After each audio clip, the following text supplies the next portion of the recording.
Good evening. Ready to start the meeting? We're going to be led in the pledge by Mr. DeRay.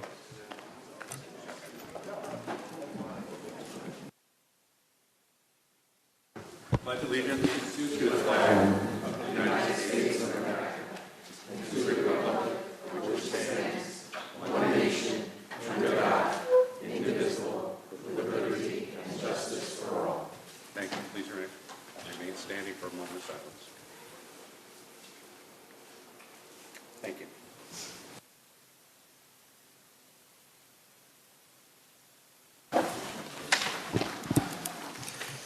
Roll call, please. Ms. Boulay. Present. Mr. Burgarelli. Here. Mr. DeRay. Present. Ms. Green. Here. Mr. Howard. Here. Mr. Lamar. Here. Mr. Levenstein. Here. Ms. Politti. Here. Mr. Stridiron. Here. Okay. Dr. Manning Campbell. Thank you very much. Good evening. Tonight we will be recognizing 3 students for their achievements. First, Ms. Kristen Johnson, our Director of Fine and Performing Arts, will be introducing some very talented musicians. Oh, I think I got it right the first time this time. Yes. I'll just give you brief information about the NYSSMA All-State. So the NYSSMA All-State ensembles are honors groups comprised of top students from school music departments from across New York State. Every year, more than 7,000 sophomores and juniors from across New York State prepare an all-state NYSSMA solo in the hopes of being selected. These students spend countless hours preparing a NYSSMA Level 6 solo. Level 6 is the highest level. And then learning how to perform that solo with a piano player, which is no easy task. Selection to any of the all-state ensembles is extremely competitive, as our students compete with students from the entire state. Even a perfect score of 100 does not guarantee selection to all-state on many instruments or voice parts.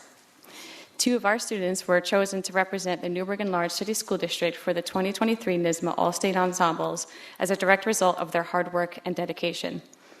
We'd also like to extend our heartfelt gratitude to their dedicated elementary and middle school teachers whose guidance and support played a crucial role in nurturing their musical talents from the beginning, as well as their current high school teachers who have continued to inspire and mentor them on their musical journey. Please join the Department of Fine and Performing Arts as we celebrate these students and their teachers for this outstanding achievement in the arts. We have Julian Lamar, who was selected and participated in the NYSSMA All-State Vocal Jazz Ensemble on jazz bass voice.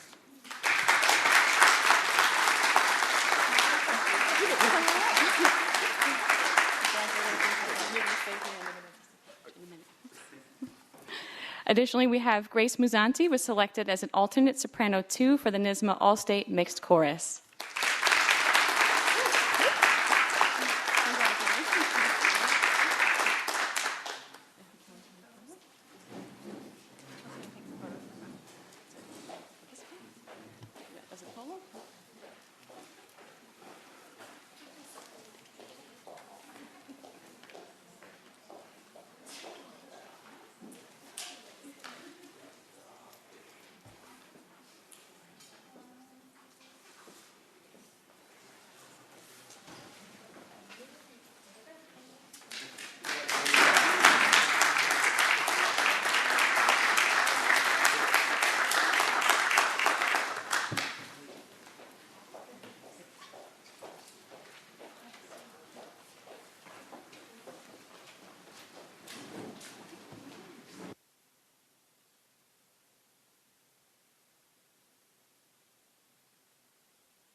Thank you for your commitment to our music program or for representing our community throughout New York State by honing and expressing your talent.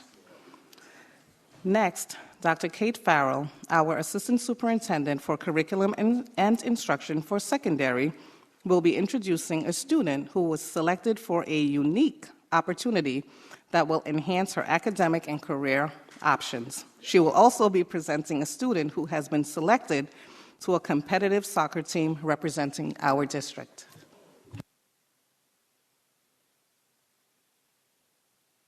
As usual, technology is not my strong point. Thank you all for your indulgence.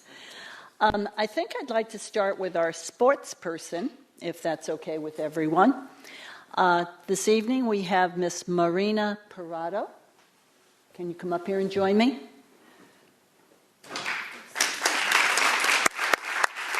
Thank you, Marina.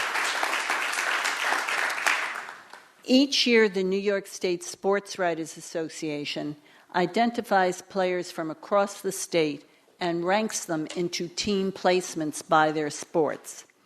This is the third year that Marina has been selected as a member of an all-state team by this association in the Class AAA All-State 5th place team for girls soccer. So many congratulations. Thank you.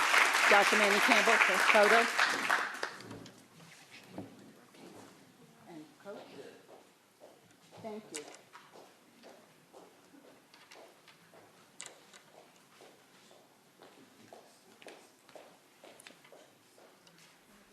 No, I'm okay. Thank you.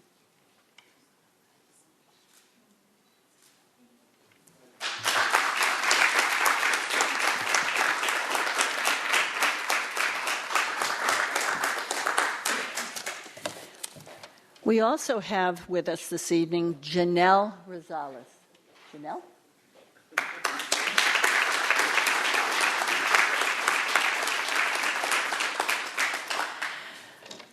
Janelle applied for and has been identified by one of our U.S. state senators, Charles Schumer, to be a page in the Senate for the spring semester.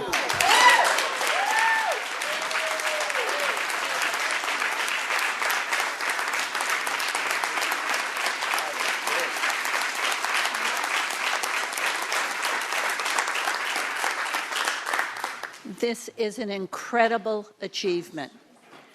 The page competition is extremely intense and competitive, and each senator only has the ability to nominate a very small handful of pages. Janelle was born in Newburgh. She studied at New Windsor, Heritage, and NFA Maine, which she is still a student at. She will be attending school at the Page School in D.C. She is an English language learner, an outstanding student, and an outstanding community member.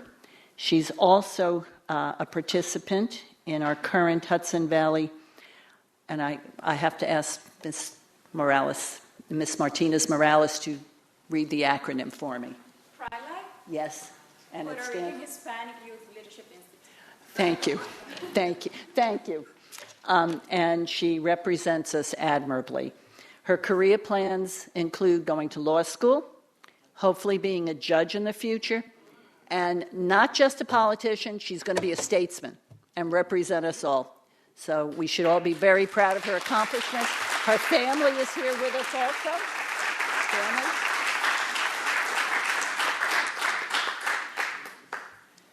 And I want to commend her parents as well as her sibling, her brother, for their support, and thank you so much for bringing her to us. Thank you. Photo up. Thank you.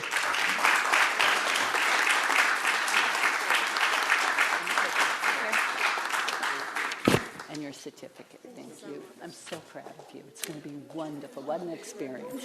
Thank you. Thank you all.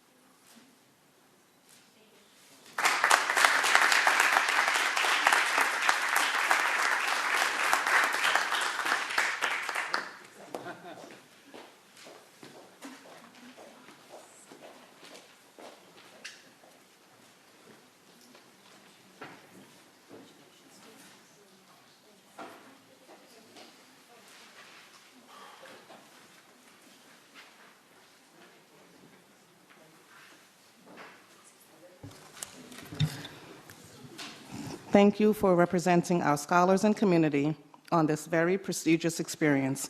I am confident that you will represent Newburgh Free Academy at the same standard as those representing their schools from across the nation. Thank you. Thank you, Dr. Campbell. We're going to move on to item 3.1, committee structure. I believe this is put on, is there a presentation? Is there some kind of a discussion?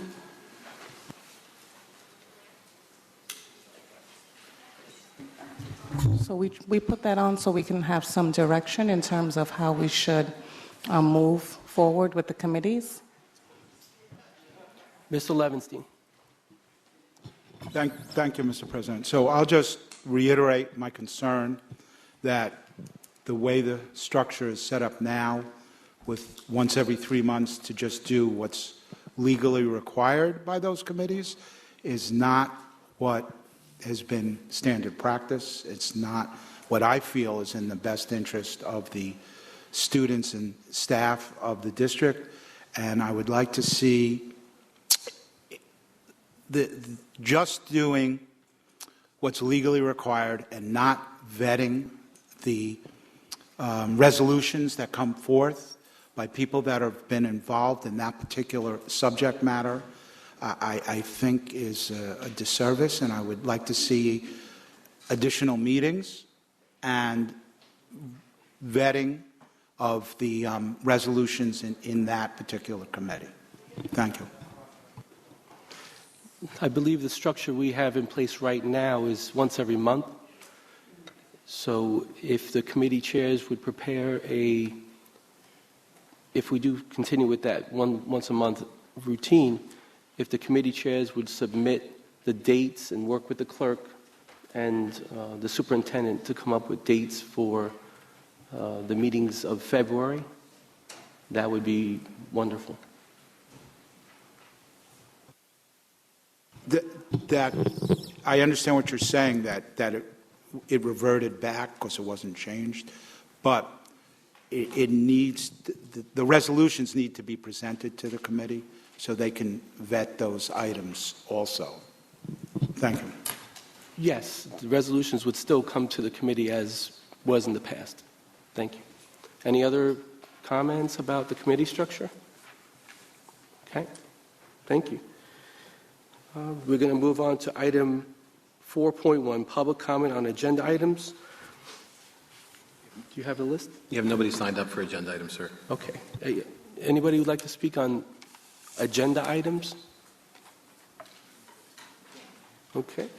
If not, we'll move on to public comment on non-agenda items. Mr. Ray Harvey. Thank you.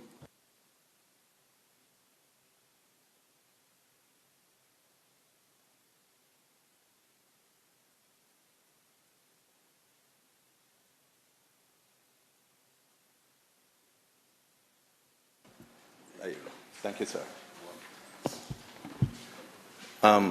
Good afternoon, everyone. It's really good to be back.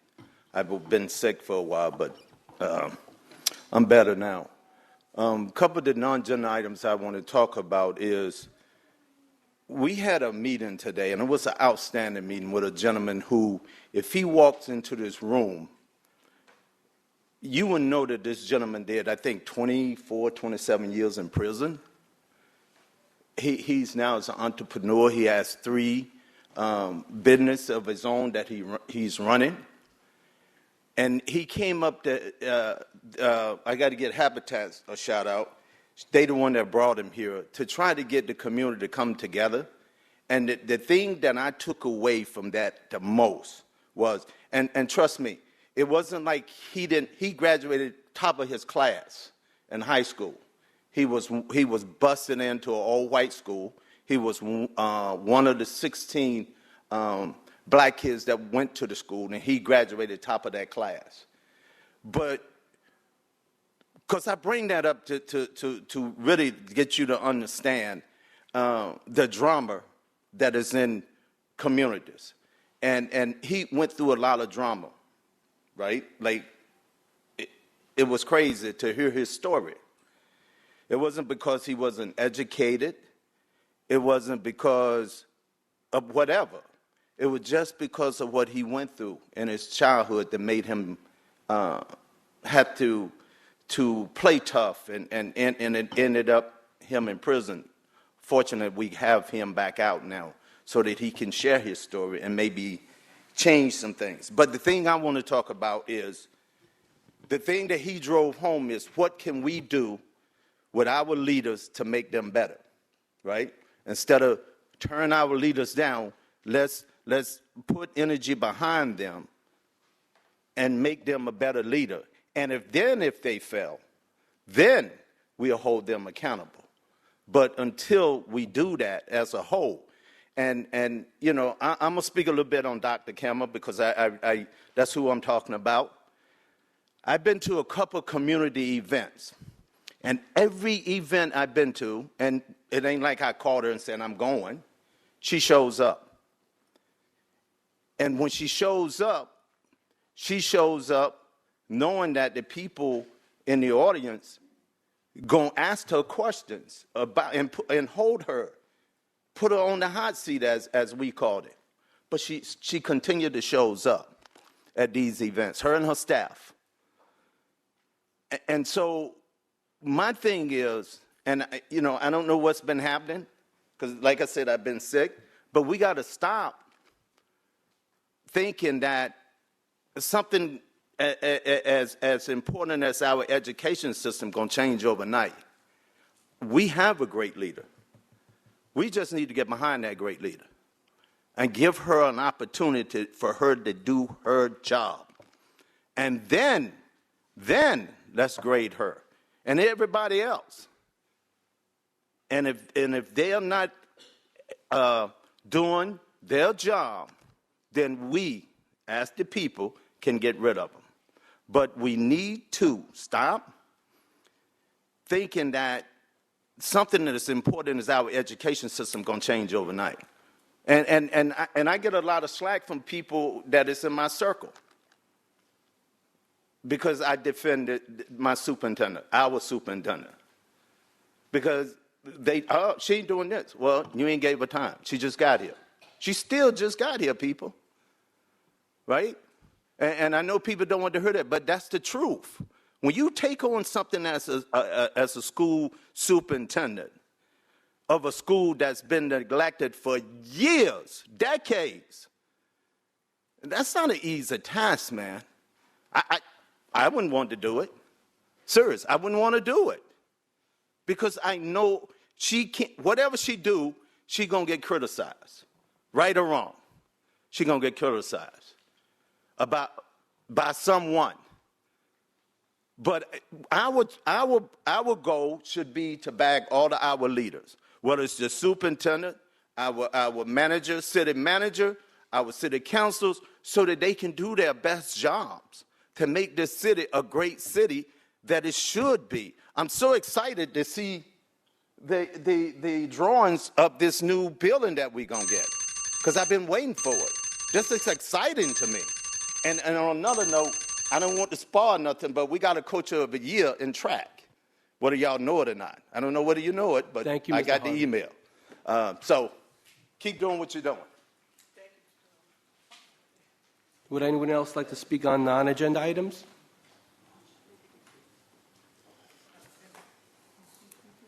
Be it resolved that the Board of Education hereby recesses into executive session for the following purpose: employment history of certain pedagogical employees or corporations and the matters leading to the employment of particular individuals, collective bargaining under the Taylor Law, CSCA, NTA, and SAA, and to obtain advice from legal counsel. Can I have a motion and a second? Second. Roll call, please. Ms. Boulay? Yes. Mr. Bergarelli? Yes. Mr. Duray? Ms. Green? Mr. Howard? Mr. Lamar? Yes. Mr. Levinstein? Ms. Politi? Yes. Mr. Stridarn? Yes. We'll be returning in approximately 1 hour.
time in leadership.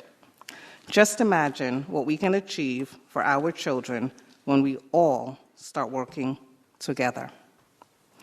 Another tactic that threatens our district is intentionally creating confusion about our roles. I would like to be abundantly clear tonight that I was hired to be the leader of this school district. I was unanimously selected by the Board of Education after a national search. As your superintendent, I am responsible for leading this district. The roles of the Board of Education are also clearly defined. Board members are responsible for hiring and evaluating the superintendent, not publicly, reviewing and adopting the budget that is proposed by the superintendent, and collaborating with the superintendent to create policies. That is the extent of the roles of the boards of education in New York State. On tonight's agenda, you will notice a vote for policies in my section and a discussion for those same policies in the board president's section. Please be reminded that discussion can occur before a vote, should the board decide to do that. As the leader of this amazing district, I have recognized a need for policies to be updated or created in order for our district to have standards for operation. These policies are adapted from New York State and are ordinary policies for any school district to have. As there has been no proper leadership and no plan to address updating these policies by our board president, as the ultimate leader of this district, I have proposed policies for the board to consider in my section to continue moving forward. I have made similar attempts to lead initiatives such as knowledge, trust, and relationship building through board retreats that I've scheduled, and presenting policy structure and proposals because the leadership for these initiatives has simply not been in place this year. As the leader of this district, it is my job to do what is best for all of our children. And as your leader, I will continue to create opportunities for student voice to be at the forefront of our decisions. I will continue to utilize data to lead our programming. I will continue to offer options for our children to succeed. I will continue to hold a high standard for our educators and professionals in our district. I will continue to keep every student at the forefront of my leadership. Thank you very much. I have item 7.2 and a really exciting capital project update. Tonight, Ms. Kimberly Roaring, our Assistant Superintendent for Finance, will be presenting updates on the capital bond project. Thank you, Dr. Manny Campbell. Good evening, Board of Education. I will not personally be providing these updates, but I will be facilitating them. So our first update is going to come to us by Tom Ritzenthaler from CS Art, who's going to update us on the projects associated with his firm. We will also receive an update on New Windsor this evening from Mr. James Lovato with Jacobs Construction, and we will finally receive an update on Prop 5 from our members of Labella.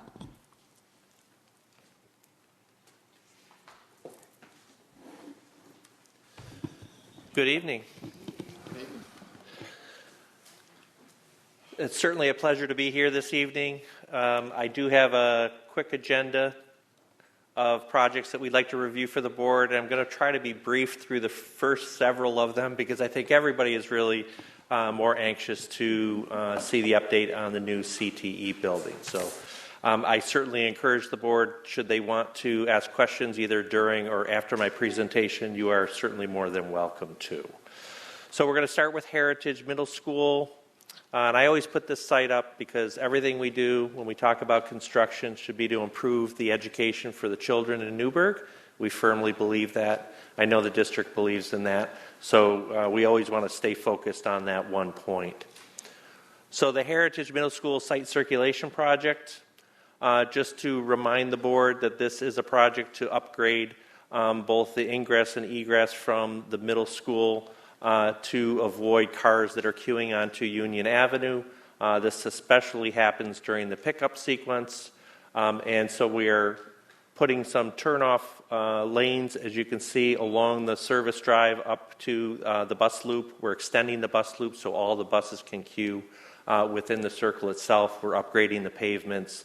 But the most significant thing, and does this pointer work? No, it does not. As you can see, is we have a new access drive from Union Avenue that the county is finally going to allow the district to install.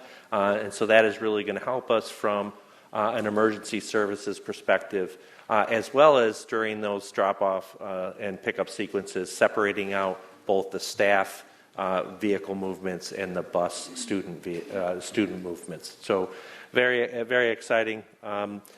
Just to go through what the schedule is on this, this was submitted to the Education Department last year. We are still awaiting our SED approval. SED had come back to us and indicated since only site work was submitted, they were going to not provide any building aid.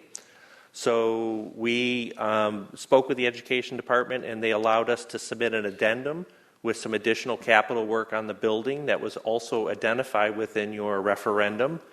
And that was submitted on December 5th.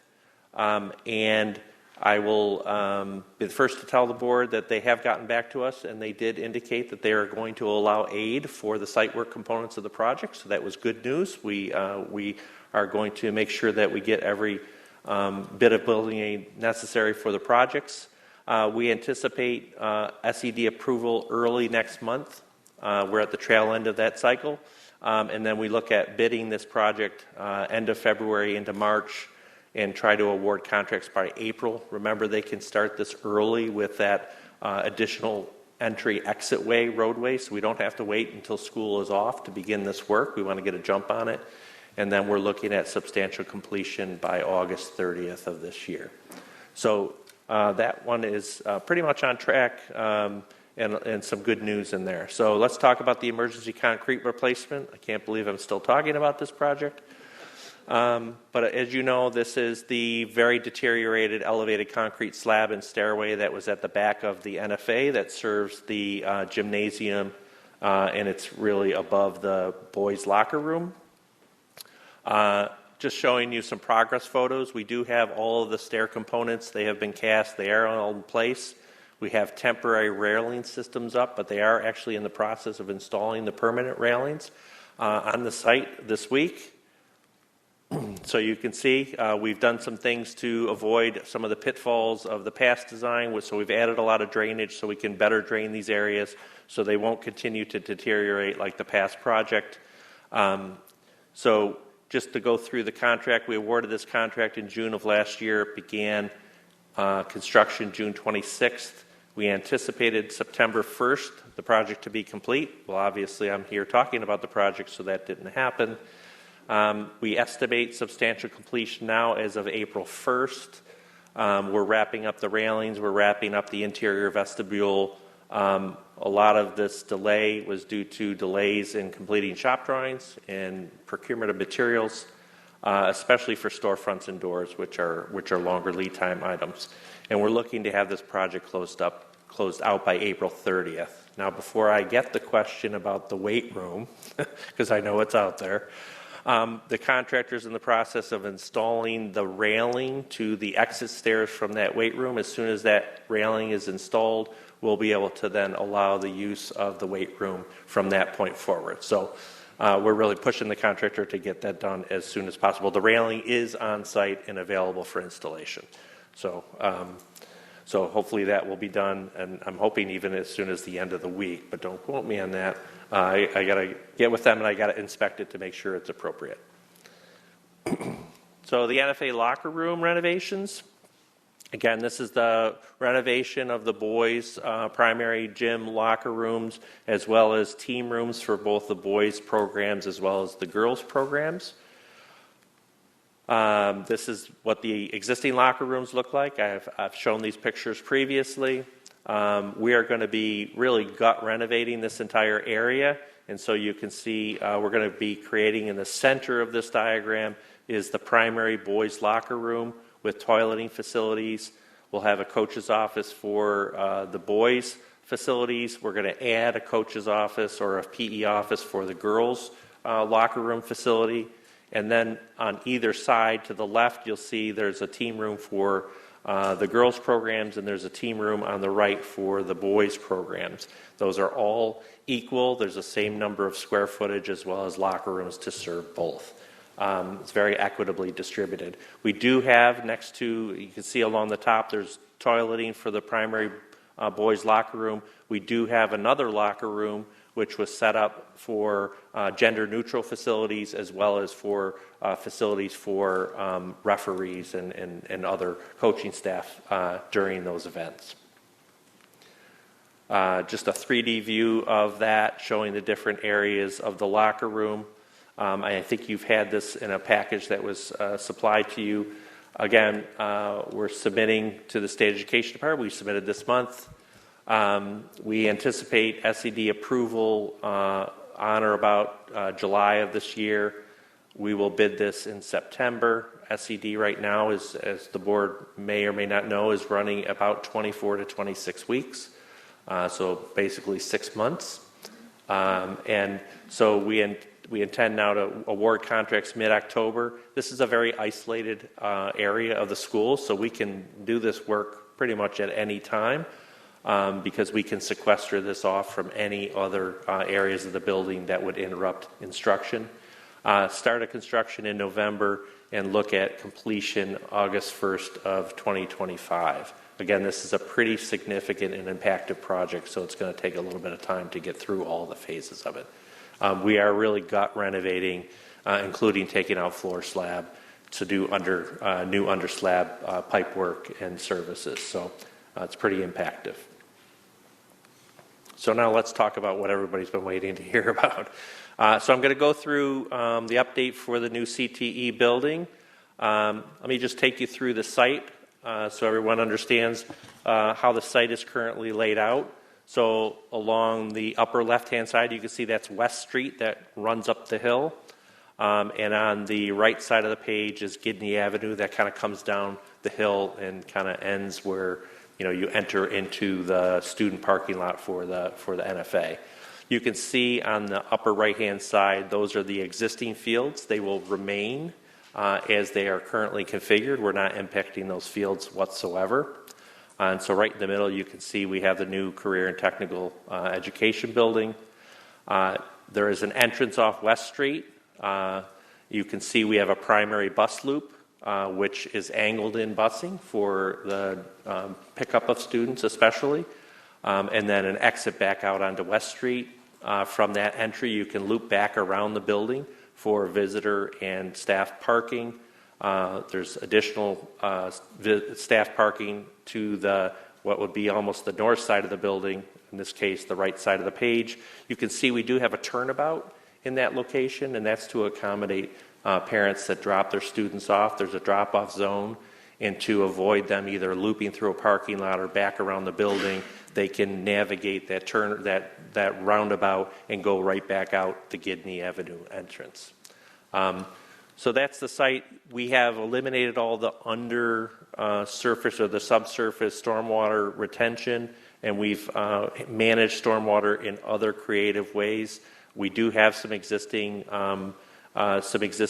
areas where we're collecting stormwater. We're also going to use some infiltration as part of the asphalt system. So we're going to manage it in a couple of different ways to get around trying to store any water for stormwater mitigation under the earth. Those are also very expensive systems. So we've eliminated that. So let's talk a little bit about the building plans. I wish I could make these a lot bigger for you, but this is the ground floor of the building. So right at the top of the page, you can see that's the main entrance at that yellow. All the corridor systems are in yellow. To the right side of that is the main administrative offices for the building. To the left side is the health suite. And as we work our way to the left, we have all of the light green are typically general education classes. Remember, this is a full-day program. The next set of spaces are the vet tech and vet grooming program. So this is on the ground floor of the building so that they have access to the outside. And you can see we have a little fenced-in area that's a dog run for those purposes. In gray, we have some utility spaces for various building services. We have some of the student toileting. Again, more general education classrooms. And then the next, at the very end of the building, is the cosmetology and barbering programs. At that far end of the building where there's the visitor parking, we also have another security office with a secured entry into the building from that far end of the wing. We have a similar security office at the main entry of the building as well.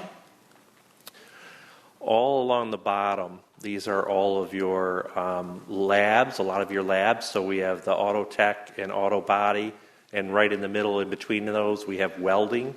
So those are the three big blocks of space right in the middle of the page.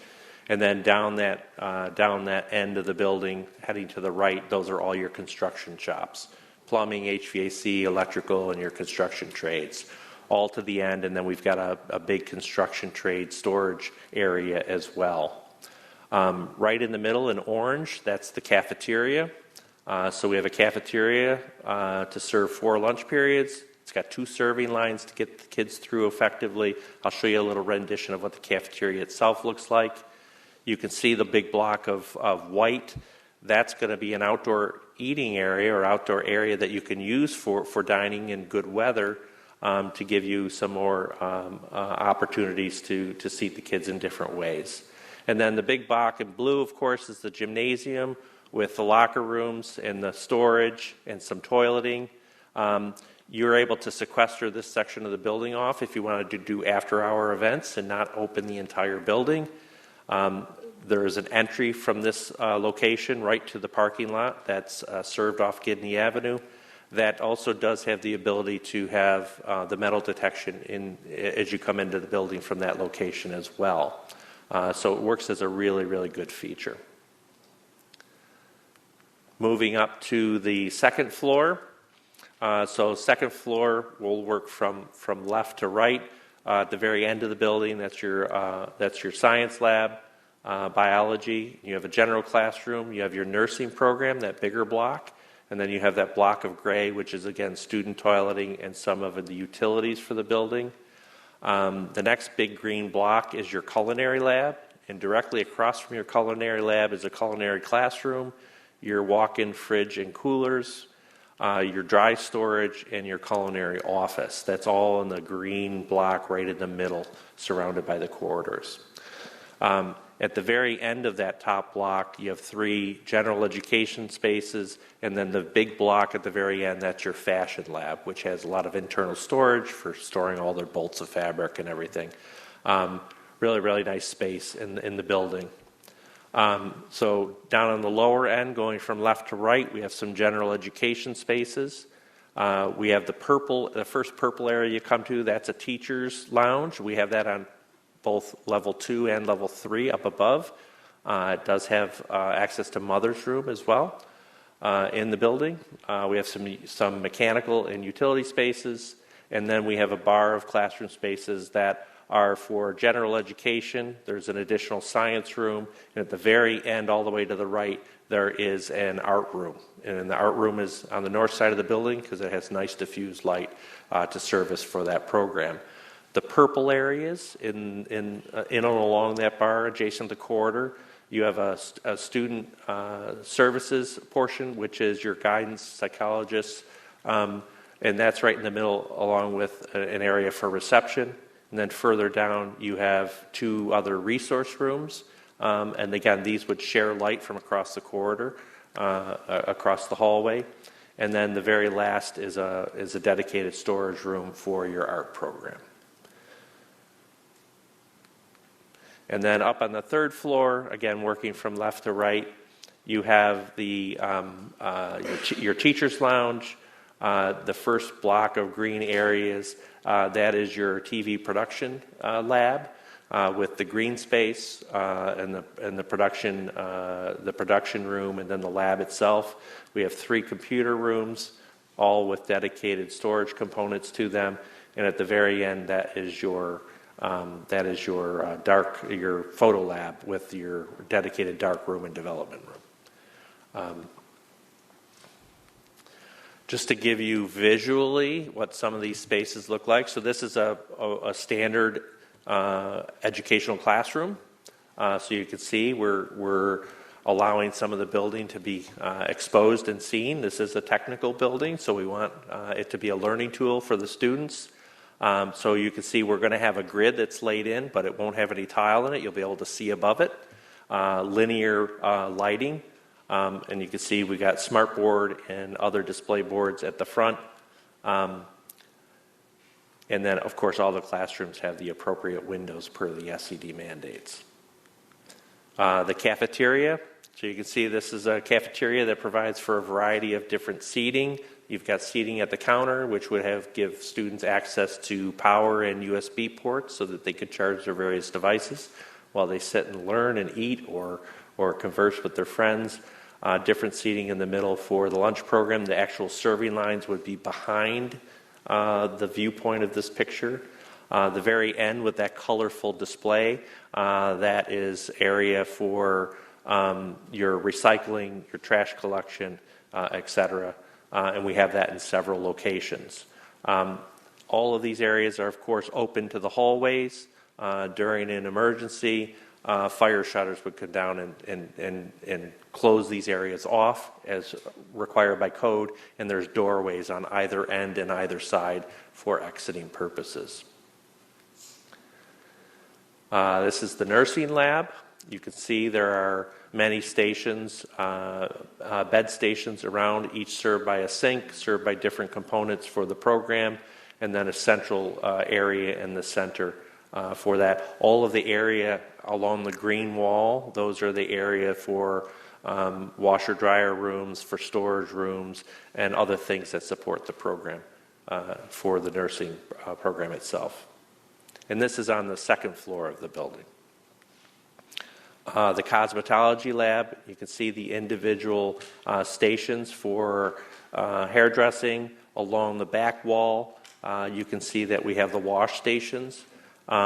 To the right, you have other stations, both demonstration and others as parts of the program. And what we've tried to do is make sure that we can have as much visual acuity across the room as possible when these spaces are all in use. The construction shop, of course, here all along the back side of the building, large overhead bay doors facilitate the movement of materials in and out. Various accommodations for securing of tools as well as securing of materials that will be used during the implementation of the program. The auto tech lab, again, we have a series of 6 different lifts between regular lifts, scissor lifts, even a lift for motorcycles. Because students have to learn all of that. I'm a big motorcycle fan myself, so I was all for that. So there will be a lot more equipment than what you see in the rendering. It's hard to render every single piece of equipment, but you get a sense of the scale and the character here. There won't be any ceiling materials. There won't be any ceilings put in place. And all of the structure and other components will all be left in their raw state so that the students can really understand the construction of the building. So look from the outside. This is a view from West Street, looking at basically the street side elevation of the building. You can see that the building right now is proposed as two-tone, a darker tone at the lower end of the building, lower side of the building, and above that would be a brick that would be really similar to what you have in the current NFA. So these start to really look very much like a grouping. We did, as you can see, highlight the main entrance visually so people understood where the main entrance was. You can see kind of the dog run in the front. Here's a little close-up of the main entrance where the buses would drop off the students in the morning. And you can see we have elements of cast stone over the windows, under the windows as banding. And again, a lot of this hints back to the existing NFA as well. This is the north elevation, so this would kind of be the corner, be way off in the distance, but kind of from the Gidney Avenue West Street kind of corner of the building. So this is the end of that 3-story section. That that what looks like a tower is really the stairwell on the end of the corridor that runs down along all of those lab and educational spaces. To the right, you're seeing the sidewall of the gymnasium, which has windows on either other side. So we're trying to control the light in the gym from the perspective of the play of the court. Working around the back, this would be the east elevation of the building. You can see all of the overhead doors for the construction trades, construction shops. Those do also have coverings over them so that they can work outside as well as inside. And as you work your way down, you can see the auto and welding labs and the overhead doors for those programs. Again, they do have coverings. In addition, at the end of auto tech, we do have the yard where they would stage vehicles that were looking to be picked up. The fenced-in area adjacent that yard is for where the generator will be located, and also the transformer will be in the back of the building as well. So let's talk a little bit about schedule. So we are submitting the package for Education Department review January 31st, next week, as promised, end of January. We did a page turn today with the district, went very well. At that point, we will provide those documents to Jacobs where they can do a revised estimate as well as give us a review for constructability. That's always important. I'm happy to report to the board that we continue to make requests of the Education Department for a face-to-face review, and they have granted that request. They've now indicated to us that they will give us a face-to-face in early March. So they're going to take about a month to, get up to speed with the documents, and then we will be actually traveling up there with our full team, and we'll be reviewing with the Education Department in person so that we can facilitate getting this through their approval. And we're hoping by the end of April we'll have our approval so that we can bid this April into May and award contracts sometime in June. We'd like to start construction obviously as early as possible. I'm thinking probably the earliest is sometime in June if everything goes well. And again, the whole target is completion by July 1 of 2026 because you're going to need a couple months to really get in the building, do the test up of all the systems, do the startup of everything. So that's July 1st to August 30th, and then school would, the program would begin in September of 2026, finally. Any questions? Board members, any questions? Mr. Levenstein. Just a couple of quick questions. So thank you very much for the presentation. Very informative. So in reference to the Heritage Middle School circulation project, did the county give an official approval for that road? Yes. For our road? Yep. So we don't Correct. have to worry. Okay, that's great. And just another question on what I would call a courtyard, where you said that the kids can go out to eat at the CTE building. What is the size of that area, or ballpark? So it's a couple thousand square feet. It's pretty big. It's pretty big. And it's 3 stories surrounding that. It's actually at that point it's 3 stories on one side. It's oversized on the gym side, and it's 2 stories on the other. And then just one more question in reference to that, because I think a lot of things could be done with that space there, education-wise. Is there those hallways that border it on that 3-story side, I think, are they going to be glass, those walls, overlooking that? So we are trying to, glaze that area, one, for visibility and acuity to see into it if students were in there. But there are portions that are masonry as well as we carry that down from that 3-story section especially. It's much better for us to allow the masonry to carry down in certain areas. So it's not going to be a glass box. Mm-hmm. But there is going to be significant areas of glazing, especially in the lobby area, that corridor along the main office area, and then a little bit of glass that butts up to the three-section story of the building. Thank you. Any other questions? Thank you so much. Thank you very much.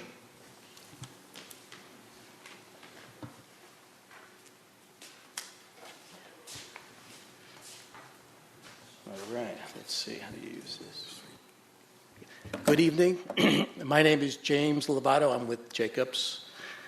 I'm one of the senior managers for Jacobs, and I've been working with Kimberly's team for the last several months. New Windsor is a project, an ongoing project we took over a few months ago, and there's been recently just a reset in the general contractor contract, which in, let me see if I can get this. It's not working. What did that lie?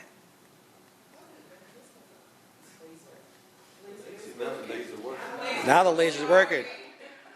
Which one am I? The laser is working. This one. There you go. Do one to the right? One to the right. Thank you very much. Okay, so as I was saying, so in December, we had to do a little review of the complete contract documents for the general conditions, the general contractor's portion of the project. And we did some extensive evaluation in a short amount of time. We were able to do a constructability review. We looked at the upfronts on the construction documents. We generated some RFI list. This information actually has generated a little more work for the design team, and they have to do a couple little updates, so we're actually working closely with them. This is the, let me just go back, that's the wrong slide here. Right here. This is the slide here. So again, the constructability reviews we did also the opportunity to rephase this job a little bit so we can minimize some risk and actually try to make this thing with this little bit of delay align with some of the original dates that were set forth in the original contract. So moving forward, so we have the opportunity here to project out a few more dates to get this thing in line based upon the review of a new general contractor bid. Right now, we're looking to go out to bid in early March and then have an award in the end of March. Now, these are a little bit of aggressive dates here. Again, we still need some input from the design team on some of the documents that need to get updated. But again, this is a target that we're looking to achieve. And right now, we are moving towards this direction. So, as for changing a few of the dates, the building addition is scheduled right now. Oh, I don't know why it's doing that.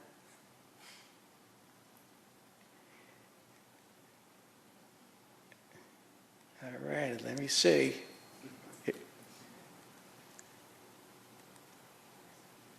Okay, I got to hold it right there. Don't move. Okay. This is a little tricky. This one. All right. And move.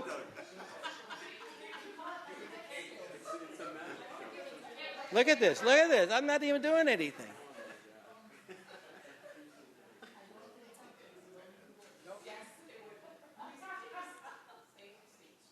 I want it to stay here. Okay. The new building addition right now, the original date.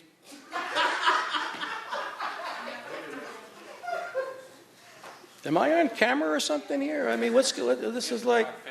Everybody talk faster. Hold on. This is a little out of control here. Yeah.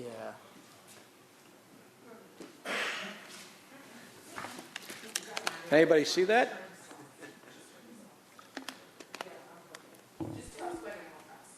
Okay. Okay. So the building addition right now, the original areas C, D, and E, which are interior renovations, and they're going to be done in the summer of '24, and that work comprises of some air conditioning work, some piping in the ceiling, some new ceilings, and a little other interior architectural work. So not a lot of work there, but it is a major, disruption of the entire building at one time. So it's an extensive amount of work happening at once. Next slide. This is the new bus loop in the back. That is just an illustration of that large piece of asphalt that's connected to both roadways on the side in the site, and that again will be during the construction of the new building, and that's scheduled to be completed at the time of the building, which is in the end of 25, close to 25. Next slide. And the last piece is the upper parking lot. This was originally set for the summer of 25, but we felt we could move this up to the summer of 24. Didn't seem like a heavy lift, and we're going to put that in the new general construction package. So right now we feel this is it's an aggressive schedule. There's a few moving parts still, but more updates will be presented as soon as we get a little more information. But as of right now, that's what we have. Okay, any questions? Good. Board members, any questions? I have one question. Is this contract under a PLA agreement? It is. Is it harder to find contractors to work under the PLA agreement? There are less contractors, right? Oh, you want to answer that one? This is that. Yeah. My name is David Latour. I'm the K-12 business leader for Jacobs. We work with a lot of PLAs. Right now, we're in a hot market in New York. There's a lot of challenges, and actually, this community is trying to help meet those challenges by having a beautiful CTE building to get more kids interested in the trades. So one of the largest challenges we have right now is not enough labor force. We literally don't have enough electricians and welders, carpenters, bricklayers, and the like. The PLA does not restrict other contractors from bidding the work. So parts of the PLA actually talk about if a contractor comes in that may not be entirely union, there could be an arrangement that is worked out between that contractor, the unions, and to help build this building. We want to partner with the local Building Trades Council. We have done this in the past. I believe that when the original PLA, and this is a long answer for your pretty short question, but I think it deserves some detail.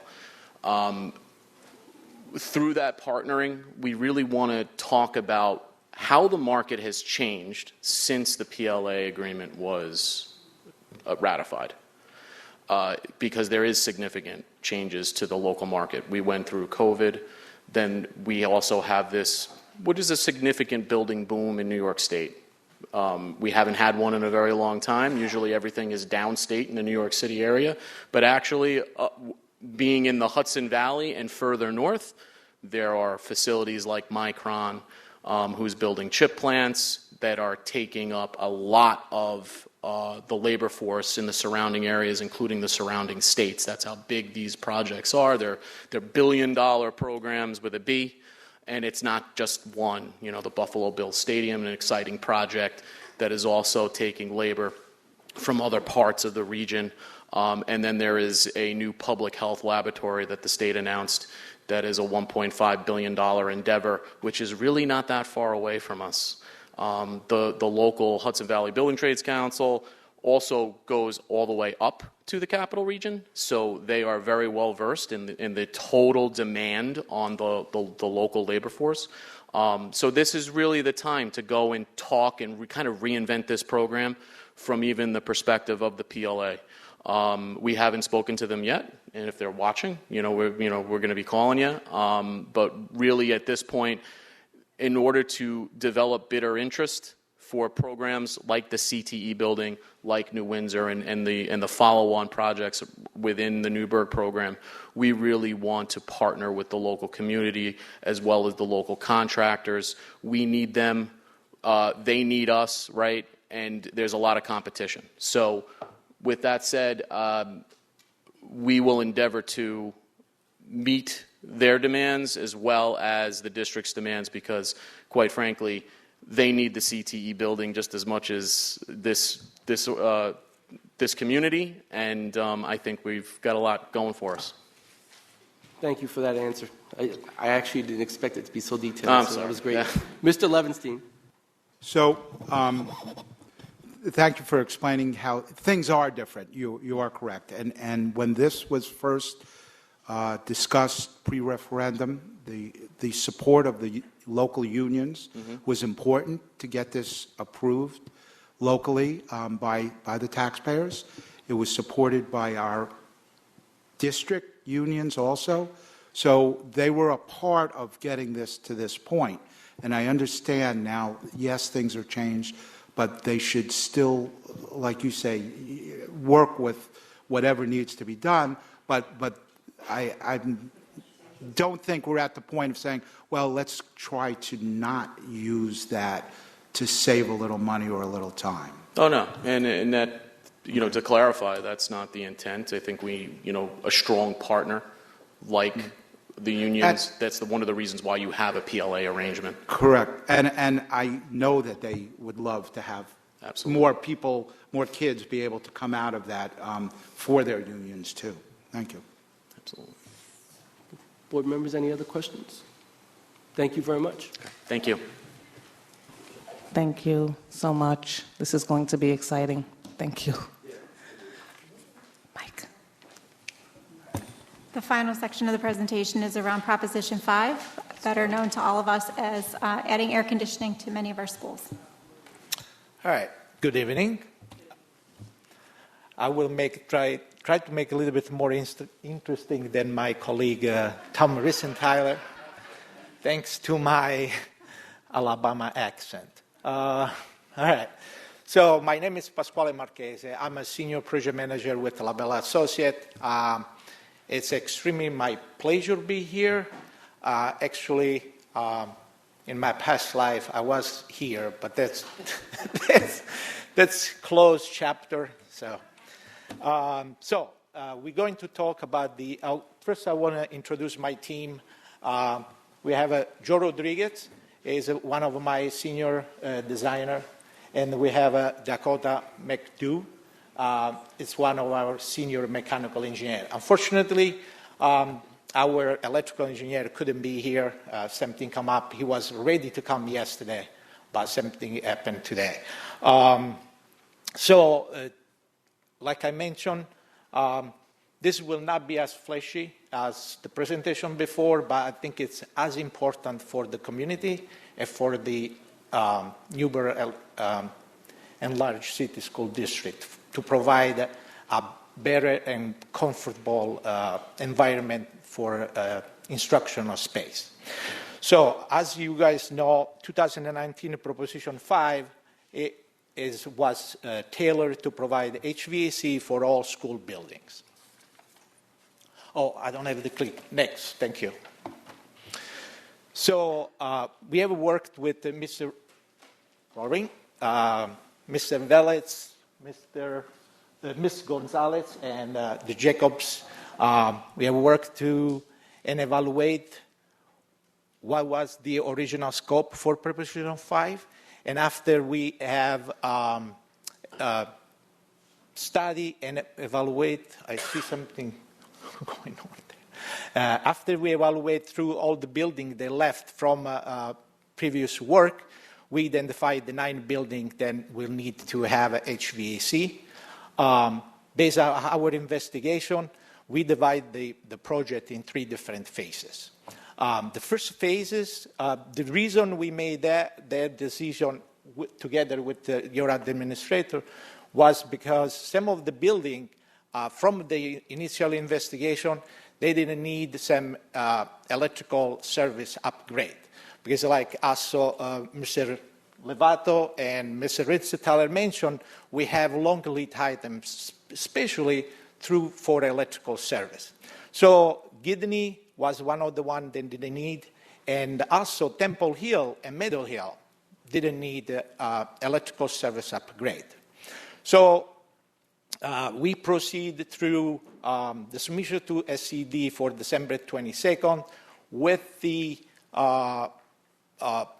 we looked through the SED review time. At the time when we were designing the project, it was 8 to 12 weeks. Well, the time when we put all the schedule together and we submit to SED, we find out that now is 22 to 24 weeks. So some of the stuff, obviously, what we learned through last 3-4 years, we have to be flexible, right? So instead to react, we've been proactive.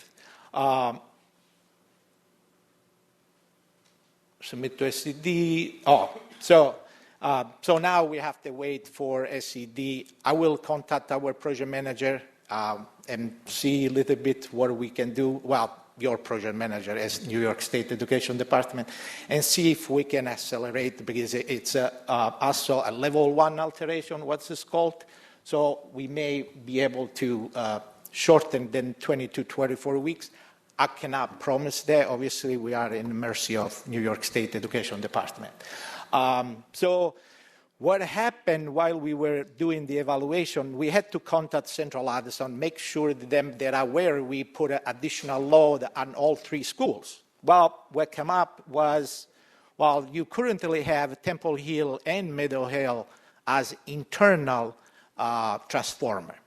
So since I believe I start about 6-7 years ago, all the utility service company, they start to remediate any kind of internal transformer, also because there was no protection around. So they are kind of bunker. And people, they were with us when Central Addison tried to open the door, they could see that they couldn't even open the door. They didn't have the key. They had to break in. So Central Addison came back to us, say, well, Temple Hill, Meadow Hill, we need to provide the new transformer. I say, all right. So we got together. We working with Central Addison. We and Mr. Levato will go through the schedule for Temple Hill and Meadow Hill. We say, okay, but we have the work that we want to do at least something in the summer. What's going on? So we made them accept that we can do part of the work. We can do part of the work for the summer for Temple Hill, Meadow Hill, even though we're not replacing at this time the transformer. But for Gidney, then we're still in schedule, again, with the mercy of SED. We're hoping to start construction for 2024, and hopefully we'll be completing Gidney Elementary School for 2024. Again, that's a projected completion date. Next slide. So, like we talk about, Temple Hill and Meadow Hill have a similar schedule. So the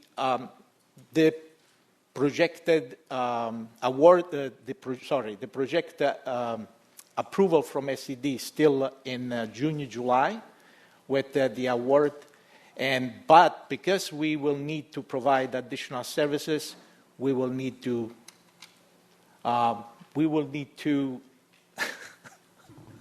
I'm trying to look at that. There's a line there. We are trying to do, like I say, proactive, and we are ready and we ask Central Addison to start the process to provide the new transformer. Unfortunately, it goes between 50 to 54 weeks for the transformer. So at this point, we will be postponing the start of the electrical service for 2025. But, like I said, we want to be proactive. So, at the next slide, please. So, in the discussion with Central Addison, and based on the current load of your facility, we identify specific instructional space we can do with the existing transformer. and not have any electrical issue. So, and you can see you have three different colors. The three different colors are just three different HVAC units we're using. We're using split units. They are the two indoor and outdoor units. And then we have Airedale units. And the last is, sorry about it, unit ventilator. Those are the regular unit ventilator. They currently provide only air exchange and heating, and we will change it. We provide also AC. If we go to the next slide, that's similar to, it's Middle Hill, similar to Temple Hill. So we can zoom through at the next slide, same schedule. We got the next one, and here you see same situation. We identify instructional space. Then if even with the existing electrical service, we will be able to provide some AC. Again, those are only in contingency with the SCD approval process. Now, quick update for phase 2. Phase 2 schools have been identified with Fostertown, Gardentown, and Ballville. All three schools need additional service. Next slide, sorry. So, as you can see from the slides, we have existing service. Then they will not allow the AC units, so we need to upgrade the service. We're still in schedule for SCD submission for June 2024, but again, because we are trying to make a pretty tight schedule, we will try to provide enough information to National Grid and to electrical contractor to to procure or at least start to design the switchgear and the transformer. Because again, we know that Central Addison tells you 50 weeks, but then ending up to see 60 or 70. Again, potential construction schedule based on all those will be with the bidding award, again with the 22 to 24 weeks SCD review, will be around December 2024. That we're hoping it's a great time to bid because all the work on the summer for the school is going to fade away. So contractors, they are looking for next year work. And we will try to secure a good bid at that time. So some of the HVAC infrastructure is going to be while we're waiting for the equipment and we're waiting for the electrical service and then so on. With completion time, we hope in between summer 2026, 2027. If we go to phase 3, those are the last 3 schools, then again, we are, this is just a projection. As you know, some of the money they were allocated to previous projects. So right now we're working with our partner Jacobs to make sure we, based on the budget, we can still go through all the 9 schools. Again, those 3 schools, actually one of the schools we need a second service because already has maxed out their current transformer, so we'll need the second service, and that's NFA North, and then NFA West and South Middle School. Currently, we are on schedule for New York State Education Department submission, January 2025. And we will, similar with phase 2, we will try to get as much information as possible to identify the size of the electrical equipment. They are the longest lead items as early as possible.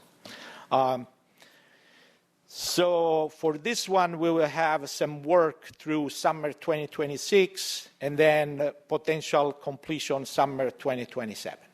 So since we start from the beginning, now based on the long lead items, some of those phases now kind of overlap themselves. So we will try to stay, at least from SCD approval standpoint, try to stay on schedule. So like I said, no exciting picture, no exciting, hopefully next time. Question? Board members, any questions? Mr. Howard. Yeah, excuse me, Mr. President. I'm a little under the weather, but I have to ask a question. I'm glad each of the gentlemen who presented stayed around. So I guess the question I have to ask, and I guess this is the best time to ask it because the last time we did work in this district, it was asked at the end of the work. And I guess the big question is, with the bidding processes, with the work sites, what is being done to ensure that those bidding processes are inclusive of minorities, of blacks, of Latinos, women, and from the bidding perspective, but then even at the work site level, once the bids are in, are we ensuring that those groups reflect the community we live in? There's a lot of money being spent on this work from this community, from the taxpayers. Are we doing anything to ensure that it's diversity, that it's inclusion, that it's shared work, that everybody's being able to get a piece of this? There's a lot of young people in this community that are looking for jobs, looking for work. Is there anything a part of the bidding process or the worksite process where we're ensuring that the minorities, blacks, women enterprises is being recognized or is being considered? Can anyone answer that? I will have our partner Jacobs. They are the expert in bidding, procurement. So right now, we really haven't discussed how we're going to monitor that request. We have done that in the past on most of our public work requires it.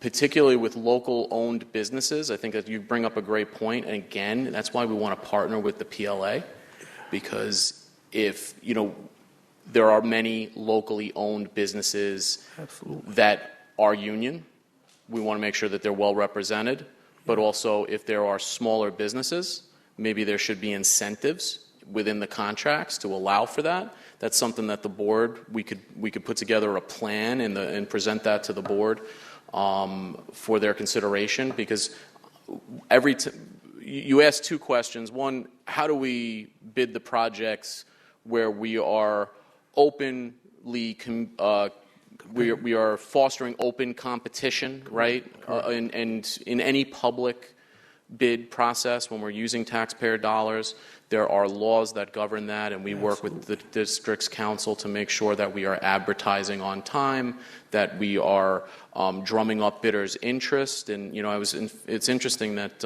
you brought up this question, because I was just commenting with my colleague Jim that I said, we really need to get Chanel Thomas out here, who works for Jacobs. She researches and talks to the local community and brings folks in where those vendors could make a difference within the work. It's not that the district may even contract with them directly. This is to provide a database, if you will, of locally owned businesses that the larger contractors can use that pool of resources as a part of their plan to build out the project. So we'll talk about that more, and we can present the program to you. Thank you. Because so, does that conversation is that a conversation between the district and you guys, or is it something that we hope that you do, or is it something that needs to be a part of the contract up front? Well, actually, the start of that conversation is right now. It's between the board and the administration to have that open discussion to talk about requirements for these bids. You govern that. You're the client. You're the owner.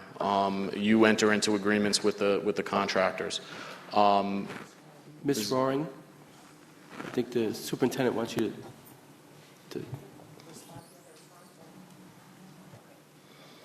And then, there are many programs out there that we can talk about. So I'm not going to beat a dead horse, because I've had this conversation before. Okay. And I appreciate how you answered that question. I appreciate your attention to what I asked. But I don't want to get in a place where we say we move forward and we don't have those conversations. When can we have those conversations, Madam Superintendent or Mr. President? How do we go about making sure that that is a part of what we look for in these contracts, because we talk about being a district of diversity, equity, and inclusion. This is opportunities to address those questions now as opposed to after the work is done or when the work is already started. Well, what we can do is we can have a list of the schedules for the bid award package creation for every project, and before that time comes, the board should meet with the superintendent and all these professionals to look at what that document looks like. If I may add, unfortunately, New York State municipal law doesn't require MWBE, minority and women business enterprise, for school project. I believe former Governor Cuomo tried before he was out of the office to bring the same percentage, but was never adopted. So unfortunately, unless, I think this is a question I believe you should go through your legal, because it's a New York State municipal law. We are bound by New York State municipal law, and currently right now we adopt the Weeks law, so for any project more than $500,000 we have to go multiple contract. As far as minority, woman enterprise or disadvantage, there is no requirement for a public school. So the best. If I can, if I can move us ahead, along. What we'll do is we'll have some offline conversations as an administration team, and we will send some information to the board on recommendations for next steps. Okay? Thank you, Ms. Roaring. Yep. Thank you. Board members, any other questions? Mr. Lamar. About HVAC, thank you for the presentation, and I recognize these delays are just a part of what we're dealing with at this point, and it's great that you figured out a way to move forward with certain spaces in the buildings while you're waiting. But I just want to make clear, once all this is complete, all of the spaces in each of these buildings will be serviced by new HVAC? Correct. And will all of these different systems allow for a greater exchange rate than what we have been normally having in the buildings? Correct. Everything will be integrated with your current building management system. They will be controlling everything. Okay. And exchange, heating, cooling. But it'll have a greater capacity? Yes. Okay. Yes. Yep. Any other questions? Thank you very much. Oh, thank you. My pleasure. Have a great rest of the evening. You too. Thank you. Okay, thank you very much.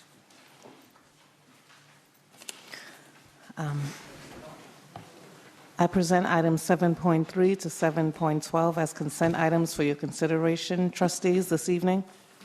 Would any board member like to separate any of these items? Ms. Boulay. There we go.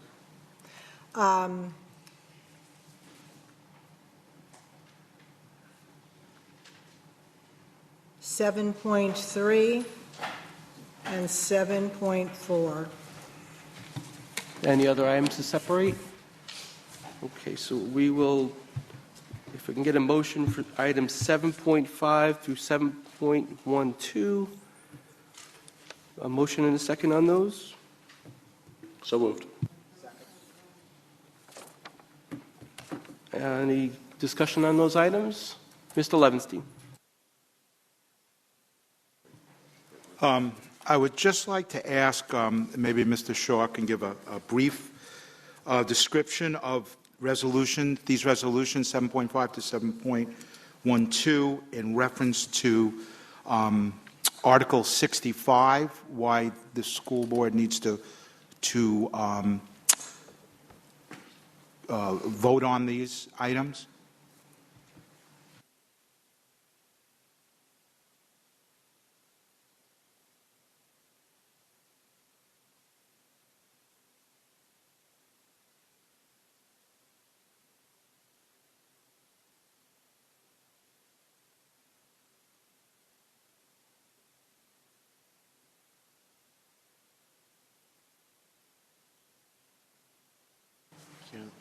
We received notification from the State Education Department that we needed to become more involved in ensuring that our private and parochial schools are providing a substantially equivalent level of instruction in their programs to the public school system.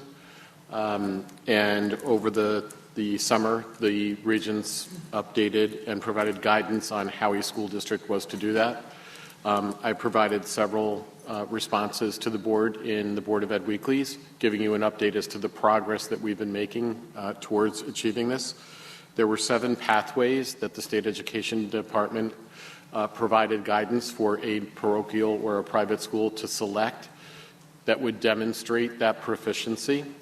Out of all of the schools that we were required to engage with, we were able to select a pathway that satisfies that requirement. We have 1 school that was non-responsive, and we notified the State Education Department that that school was non-responsive. Out of all the schools we have, there's only 1 school that selected Pathway 7, which was we would have to do a school review to ensure that their curriculum and the way that they're delivering their instruction is aligned with the expectations of the state of New York. So this is something that was required by the state, and we're fulfilling our requirement to have a slight over... I'll defer to Mr. Shaw on that, but from what I read in the Regents package, it was an expectation of boards of education in the past. They've just ratcheted up the specific expectations that we have at this point through guidance that was provided by the Regents. That's accurately stated. This is a new requirement, and it's a statewide requirement for all public schools to review the adequacy and efficacy of private schools. Thank you very much. Mr. Lamar. And is this requirement, is the expectation of the district to make sure they have a plan in place that's effective, or to actually review and show that they are adequately executing the plan?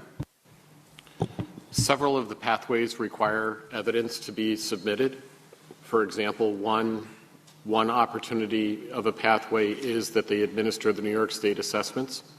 So if they can demonstrate that they administer the assessments, then they are considered appropriately aligned. Another example would be an accreditation. So we have a school that is Middle States accredited. We verified that. We have their certification. We accepted that as that pathway. So for every school that we work with, we engaged in conversations with the principal. We requested that they send us evidence of the pathway criteria, and then we sent them a follow-up just to be sure that we were 100% aligned of the pathway they selected, that we then submitted to the State Education Department. Any other questions? Roll call. Mr. Bergarelli? Yes. Mr. DeRay? Ms. Green? Mr. Howard? Mr. Lamar? Yes. Mr. Levenstein? Ms. Politi? Yes. Mr. Stridiron? Yes. Ms. Boulay? Yes. Item 7.3, resolution to adopt policy on the first reading, number 1600, school visits. Could I have a motion and a second? Second. Discussion on this item? Ms. Boulay. So first a comment. I just happen to have this in my bag. I carry it most of the time. I just want to make this statement. As a school board member, this is not a job for the faint of heart. We go to training. We're required to go. This was my book that I went to training for in June. This outlines my responsibilities as a board member. The school board is the leadership of this district. The school board is responsible for, I'll do it briefly, the governance and the oversight of this district. We monitor and evaluate goals for student achievement. Remember that, the governor. We, excuse me, we Please don't interrupt, establish Mr. Harvey. policies. We monitor and oversee the finances of the district, which are $335 million. We hire and we evaluate the Mr. Harvey, superintendent please. of schools. We have 42 individual sets of responsibility that give the school board the power and authority, because that's what the voters voted us to do. the responsibilities are very clear between the body of the school board and the superintendent. I do not see questions as interruptions or inconveniences. I see it as my responsibility so that when I make my vote here, I'm given the best vote that I can give based on the information that I have. And I have that right. So that being said, 7.3 and 7.4, our legal counsel last meeting was specifically asked if a policy can be voted on by this board if it did not go through the policy committee. I went back to double check that tape to make sure that my recollection was correct, and I was told, we were told, that every policy had to go through the policy committee before it ended up here. So my question is, was 7.3 and 7.4 on the last policy meeting agenda?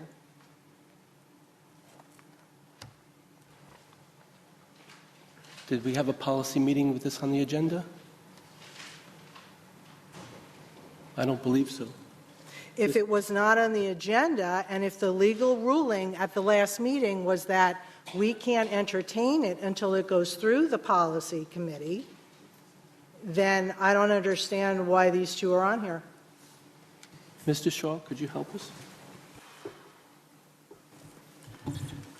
I believe what I said was that the policy committee and other committees make recommendations to the Board of Education. If there is an active policy committee, it makes sense that these should be reviewed by the policy committee prior to adoption by the board. So may I ask then, what do we do now if these were not on the policy committee? Do I have to ask for an amendment or something to take them off? No, I have a response. I'm sorry. So on December 12th, if you can direct your attention to item 6.4, we suspended that said policy, so we do have the opportunity to put those policies on for vote tonight. So The that suspension of a policy, is it for a single meeting or is it forever? The suspension of a policy would be for the time that the board is seated, so it could be for the school year but not beyond. I'm sorry, may I ask one more question so that I understand? Ms. Boulay, yes. So if a policy wants to be put through for whatever reason, the way to get around the policy committee reviewing it, collaborating with it, and coming back to us with a recommendation is to suspend it. And that at that meeting, 5 members here suspended it. Is that what I'm understanding happened? Mr. Shaw? The record of the meeting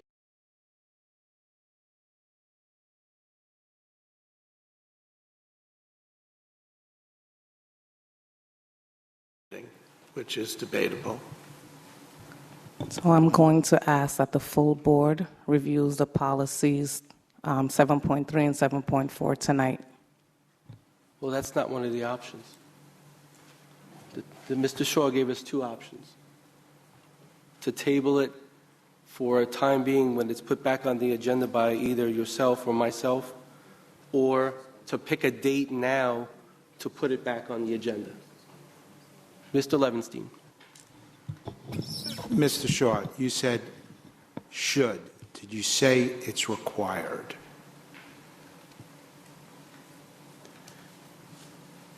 I would recommend that you follow the protocols of the district. So if this means you need to convene a policy committee in a couple of days and go through it and then come back in another meeting to do that. Mr. Howard. Mr. President, I motion to table 7.3 and 7.4. Excuse me? Second. There's a motion to table 7.3 and 7.4? And there was a second by Mr. Levenstein. I second. Roll call to table. Point of order. Currently, only 7.3 is on the floor. That's why I said 7.3. So we'll do one at a time. 7.3 then. There's a second for Mr. Levenstein. Roll call to table. To table 7.3, Mr. DeRay? Yes. Ms. Green? Yes. Mr. Howard? Yes. Mr. Lamar? Yes. Mr. Levenstein? Yes. Ms. Politi? Yes. Mr. Stridiron? Yes. Ms. Boulay? Yes. Mr. Bergarelli? Yes. Item is tabled. Item 7.4, resolution to adopt policy on first reading 2160, School District Officer and Employee Code of Ethics. Can I have a motion in a second? I motion.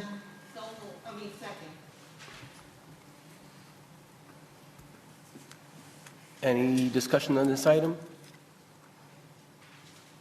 I move to table this item as well. Motion to table has been made. Do we have a second? Second is made by Mr. Levenstein. Roll call. Ms. Green? Yes. Mr. Howard? Yes. Mr. Lamar? Yes. Mr. Levenstein? Yes. Ms. Politi? Yes. Mr. Stridiron? Yes. Ms. Boulay? Yes. Mr. Bergarelli? Yes. Mr. Duray?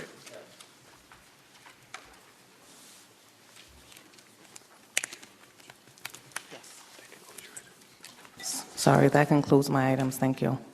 Thank you, Dr. Manning Campbell. We move to the clerk of the board.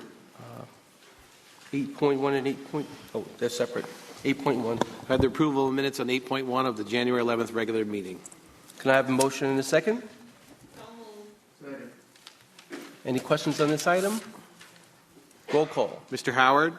Mr. Lamar? Yes. Mr. Levenstein? Yes. Ms. Politi? Yes. Mr. Stridiron? Yes. Ms. Boulay? Yes. Mr. Bergarelli? Yes. Mr. Duray? Yes. Ms. Green? Yes. I have the approval of the minutes from the January 11th executive session. Can I have a motion in a second, please? Second. Any discussion on this item? Roll call. Mr. Lamar? Yes. Mr. Levenstein? Yes. Ms. Politi? Yes. Mr. Stridiron? Yes. Ms. Boulay? Yes. Mr. Bergarelli? Yes. Mr. Duray? Yes.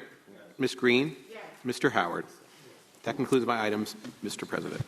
Thank you, Mr. McCoy. Move on to items 9.1, board meeting bylaws 160.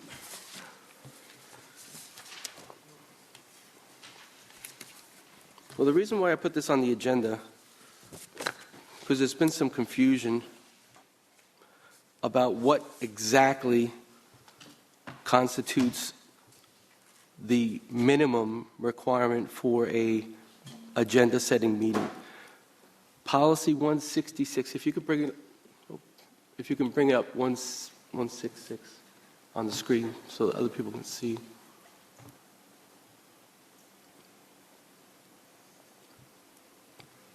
The top paragraph, it states the agenda for each meeting stating the business of the meeting shall be prepared by the board president, superintendent of schools, and the clerk of the board.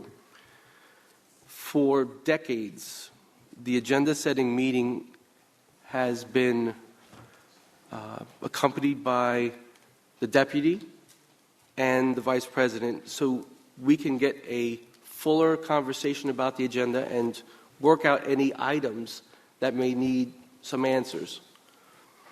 It's worked.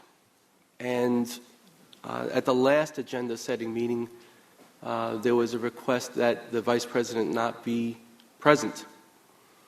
And it was stated that the policy states just these three names. My question to Mr. Shaw would be, does this policy state what the minimum is for that meeting or the maximum? Is it these three people have to be there and it could be more? Or these three people are the only ones that could be at that meeting? The participants in the meeting, and it is stated as a mandate, the board president, the super, and the clerk.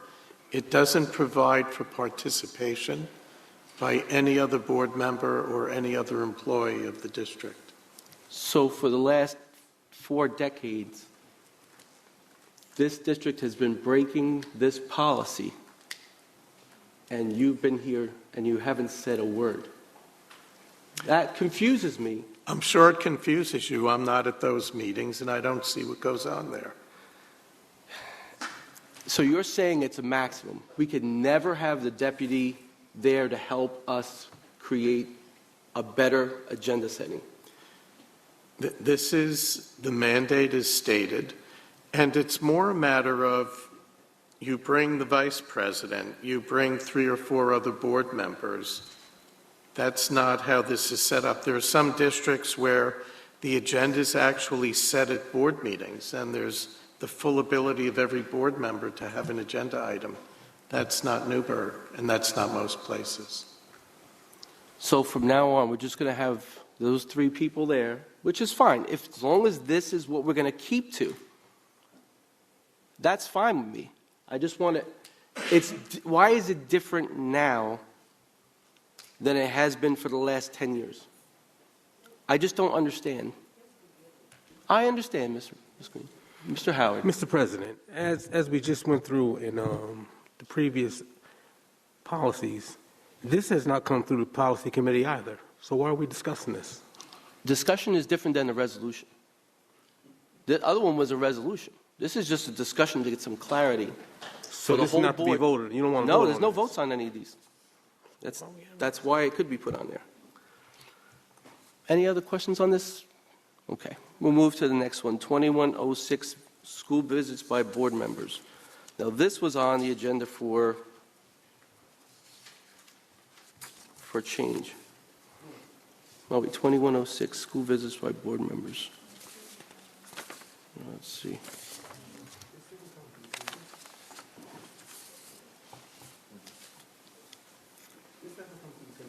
This is a discussion item, Mr. Howard.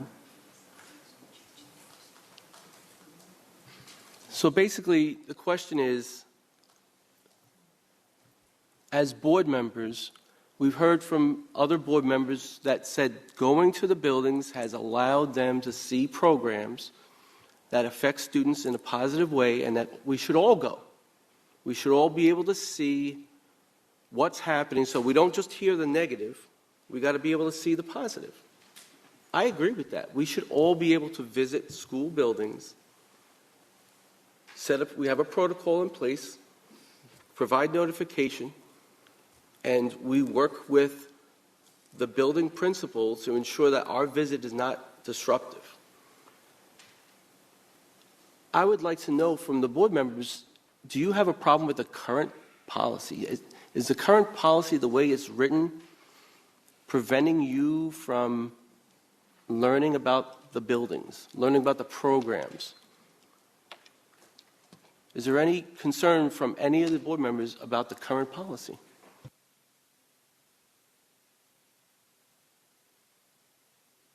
If not, then there's no concerns. Mr. President, I'm confused. So we're having a discussion on these items. That's it. Point of order. Can you turn your mic, sir? For the purpose of what? To change it? No, we're not discussing what it means, what this policy means to you. Visiting schools. Visiting schools as a board member is to learn about programs and positive things that are happening in our district. So that future changes to the policy or removing this policy, if there's no problems with this policy, it shouldn't be removed. So let's have that discussion if someone brings it as a resolution to change it, and then we can have the discussion based on what's presented to the board. It was on it was on this previous agenda, but it just got tabled. So why are we having a discussion? I just wanted to find out if there was any problem with it, if you had any But it problem was with tabled. That's that section. That was a resolution. So you want to have the discussion before the policy gets to talk about it? I just want to find out if any of the board members have any questions about this policy. And you don't. You don't have any problems with it. Once it comes through committee, we'll get a consensus from the committee, and then we'll bring it back to the board. Then we can have the discussion. That's the way it should be done. When was that going to ever get done? Because it was going to be... It will be on the next committee meeting. It was on the agenda to be... Call to order. It was on the table to be removed tonight. That's why I had it on the agenda. But we tabled it, Mr. President. We can have a discussion. Let's move on to the next one. 2150, board member removal and filling of vacancies. The reason why I have this on the agenda is to talk about the part that says willful receipt and retention of a gift having a value of $75 or more that may result in a removal from the board. sometimes as board members, we are given gifts. I would like to know from Mr. Shaw what constitutes the value of the gift. Is it just the cost of the item? Does it include taxes? Does it include delivery charges? Does it include the use of time of district personnel to deliver those gifts? Typically, the $75 limitation is based upon the price of an item. If an item's in a store and it has a price, then obviously that's it. If it's on a credit card and it has a price, that's it. If the credit card includes a delivery charge, then you add the delivery charge into the price of the item. Items that don't have a liquidated value, someone has an impression that it's worth millions, but there's no appraisal of it, then that wouldn't have the value in the mind's eye of the individual. What about the use of district personnel to deliver such gifts? Is that cost included in the value of the gift, since it's taking away the value of that employee doing their other work? I don't think that would fall within the restriction of this policy. It may fall under the ambits of the utilization of personnel during their workday. Is that a policy that we have? I'm unaware of that, but there may be some understandings. People should do their jobs. Okay, so if someone's asked to deliver a personal gift and they're a district employee, is that prohibited?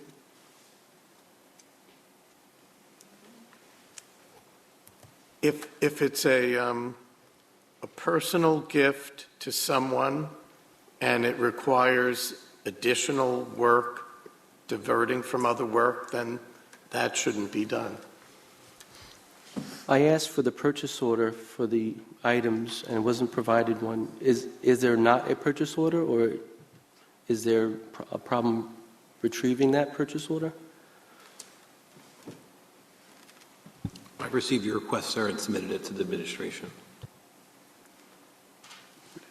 Ms. Politi. Ms. Roaring, may I ask, was there a claim?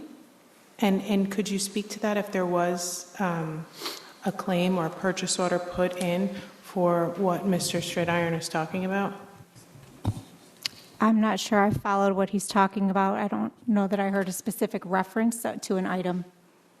There were 6 gift baskets or fruit baskets delivered to personnel, not school district personnel, 5 board members and 1 former board member.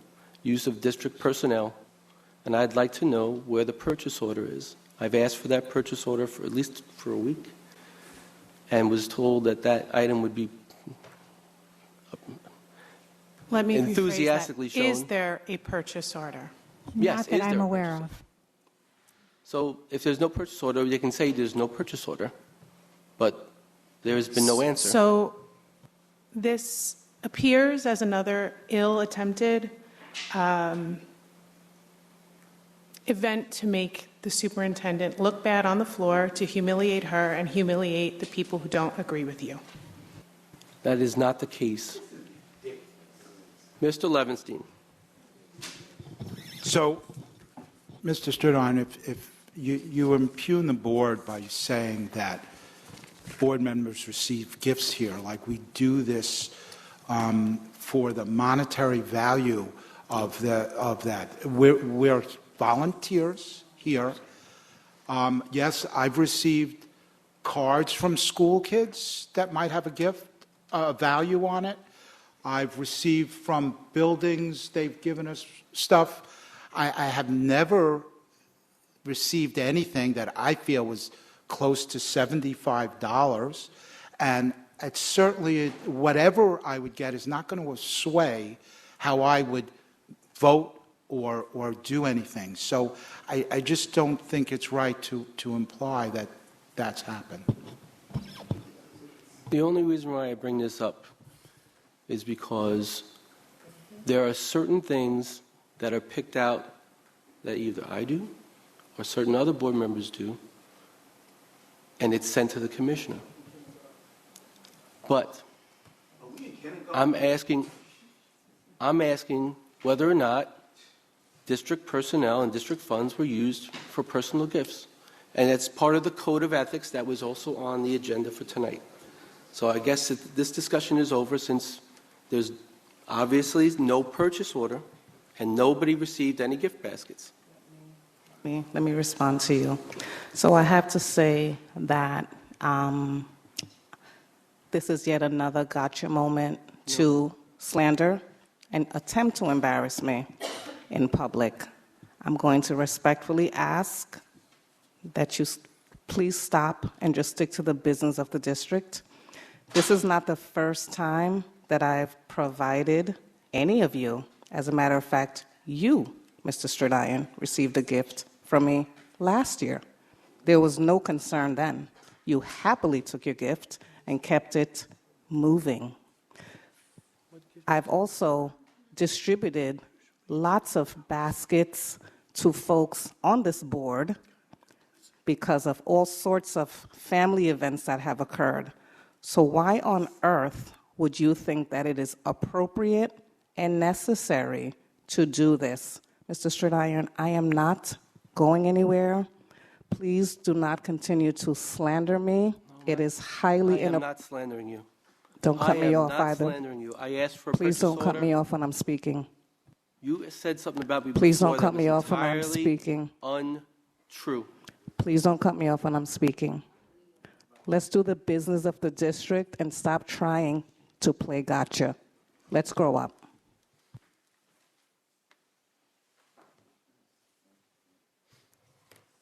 Ms. Green, can you stay?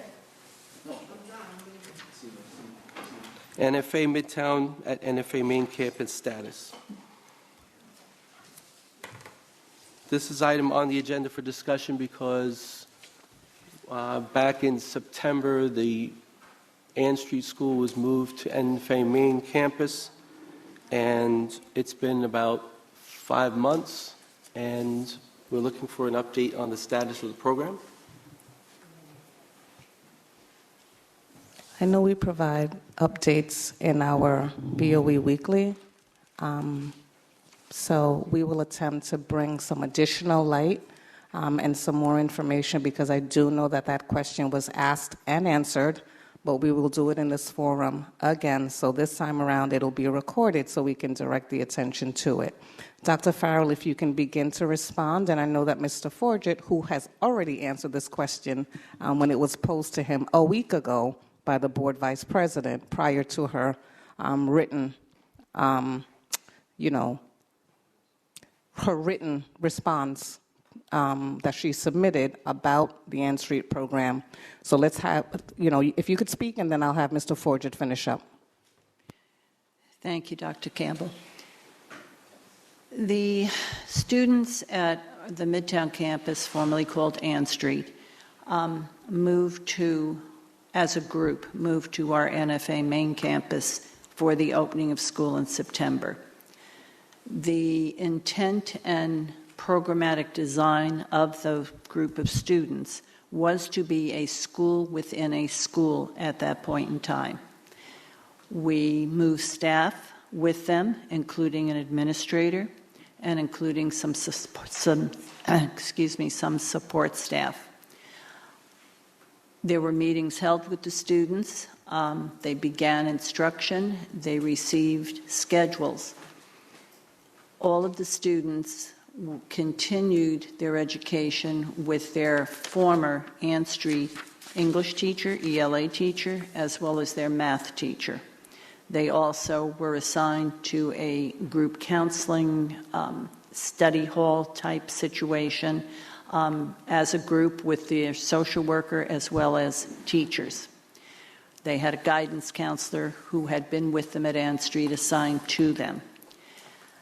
As September progressed, it became more difficult to manage the course of study for this diverse group of students who needed different elective offerings, who also needed different pathways to graduation, and also staff members who needed to absorb other courses to have a full load of instruction at the main campus.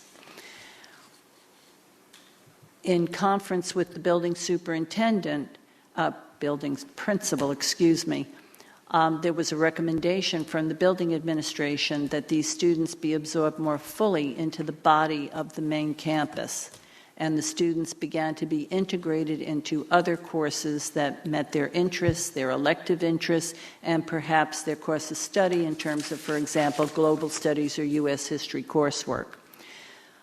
At that point, they were no longer identified as a school within a school, but began to function as students assigned to the main campus with additional oversight from a building administrator assigned to work with them, as well as counseling staff. The beginning of December, approximately, there was a reassignment of the building administrator to other duties, and a former administrator who was working in the district, who was familiar with the student body, assumed that role. That person has conducted cohort meetings with the group of students. There are 41 students, by the way, still participatory in this activity. Cohort meetings with the students, has also met with counselors to review schedules and course projection, has met with each of the students at least 4 times individually, has conducted approximately 30 home visits in this time period, has had at least 42 phone contacts with family members of students who have severe attendance problems. There are 7 students who have struggled mightily with attendance issues and who are being monitored with additional home visits from our attendance staff. We also have 7 students in the program who have dropped out or transferred to other public education systems within the state and 1 out of state. There are 30 students in the group who are judged to be in good standing at this point in time, which means that they're passing their courses. They have not had significant disciplinary problems. Does not assure that they are on target for timely graduation, but they are in good standing. The administrator who is assigned to the group currently is due to provide me with an updated report as we speak tomorrow as to the progress of the students, because the last written report that I had from him was approximately 2.5 weeks ago. So as we move forward, I will have more information, and hopefully we will continue to have success with this group of students. Thank you. Board members, any questions on the program? Ms. Boulay. The oversight that's provided to this program through that administrator, it ends in June, correct? That is my understanding. At that time, we will reevaluate the activities of the students, the success of these activities or lack thereof, and continue to provide the best educational opportunities and opportunities for social growth and development that we can. Thank you for your report. Thank you. Mr. Lamar? Have we found an effective use for the Ann Street facility? The Ann Street facility currently houses our RISE students. These are the students in middle school and high school who have either short or long-term suspension activities. They are working with the same building administrator who has oversight of our former Ann Street students at that facility. They engage in academic work as well as social and emotional support activities. It's helpful to have these students, I don't want to use the word isolated, but removed from the main student body and from the main campus, because frequently there are other points of friction that can be eliminated by the self-containment. It's a smaller venue, smaller group, and to date it has been successful. And that program was previously housed at Maine? That program was housed at Maine on the first floor, adjacent to the evening activities. One other thing. On the nature of the question, The BOE Weekly is a very useful tool. I find it very informative, but I just want the administration to recognize that that is a monologue that we receive in an isolated space. It does not exclude the need for a dialogue in a public space. Sometimes we give it to you in the BOE Weekly, seems to be thrown out there as an excuse, or it feels that way.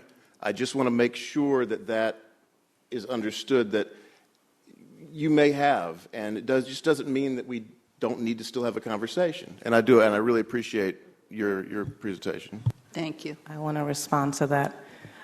It's thrown out to make sure that you understand that you have a responsibility as a board member to read what comes to you as a board member. If you have additional questions, board member, then it's your opportunity to reach out to the administration to tell us, hey, thank you for putting that, because I have not received a thank you to date. Thank you for putting that information in there. Here's something that I'd like to know. But these questions came out of the very concerns that I have about the evaluation of programs, because prior to the evaluation of programs, from our most recent visits, that's why we're having this very public dialogue. But when we put that information in the weekly, if it's on time and if it's something that's pressing, please bring it to my attention so that I can have a dialogue and public dialogue, because you're correct. There are some things that I assume or presume that you are reading and keeping yourself informed with. And so if you have additional questions, please feel free to reach out, and then we can have the appropriate response, because things will come up, and then you'll have additional questions, but I won't know what you perceive, what you need, if you don't tell me. But if it's done in this forum, then I say that because sometimes we're not prepared to respond to you. And what I don't want the public to do is believe that we're not being transparent or withholding information, because you get these agendas and these weekly reports on Friday evenings. So that's really in the spirit of why I say that. Mr. Howard. Thank you. Dr. Farrell, two questions in regards to RISE. So, excuse me. You made a very valid point in regards to some fractions may pop up. So I'm curious. So this long-term suspension of students. So let's say hypothetically students have a fight or they get in arguments. So do we put those two students in the same building, or is there a way that we're separating, keeping those factions apart from each other? When we are aware that two students who are serving a contemporaneous suspension period are going to be in contact with one another, and we might not be able to provide for the security, we try to stagger the assignment, and we do attempt to provide alternative arrangements for one of the students on an as-needs basis. Great, thank you. And one more question in regards to the RISE. You don't have to give this now, but at some point in time, can we get an update on the attendance at RISE? Because if it's long-term, obviously these kids are vulnerable. And we want to make sure that they're getting what they need so that when they get back into the schools, they're not so far behind, because I've heard horror stories where some kids don't even show up. Yeah, actually, RISE, I will compile that information with Mr. McLemore, because RISE is actually Mr. McLemore's administrative oversight, so I don't want to step on his toes. But I will work with him to get you the attendance information. Also, just as a point of information, this week we have Regents exam. Our RISE students are still attending instruction unless they have had alternative arrangements made for them to sit for an exam. So they are receiving instruction during this week.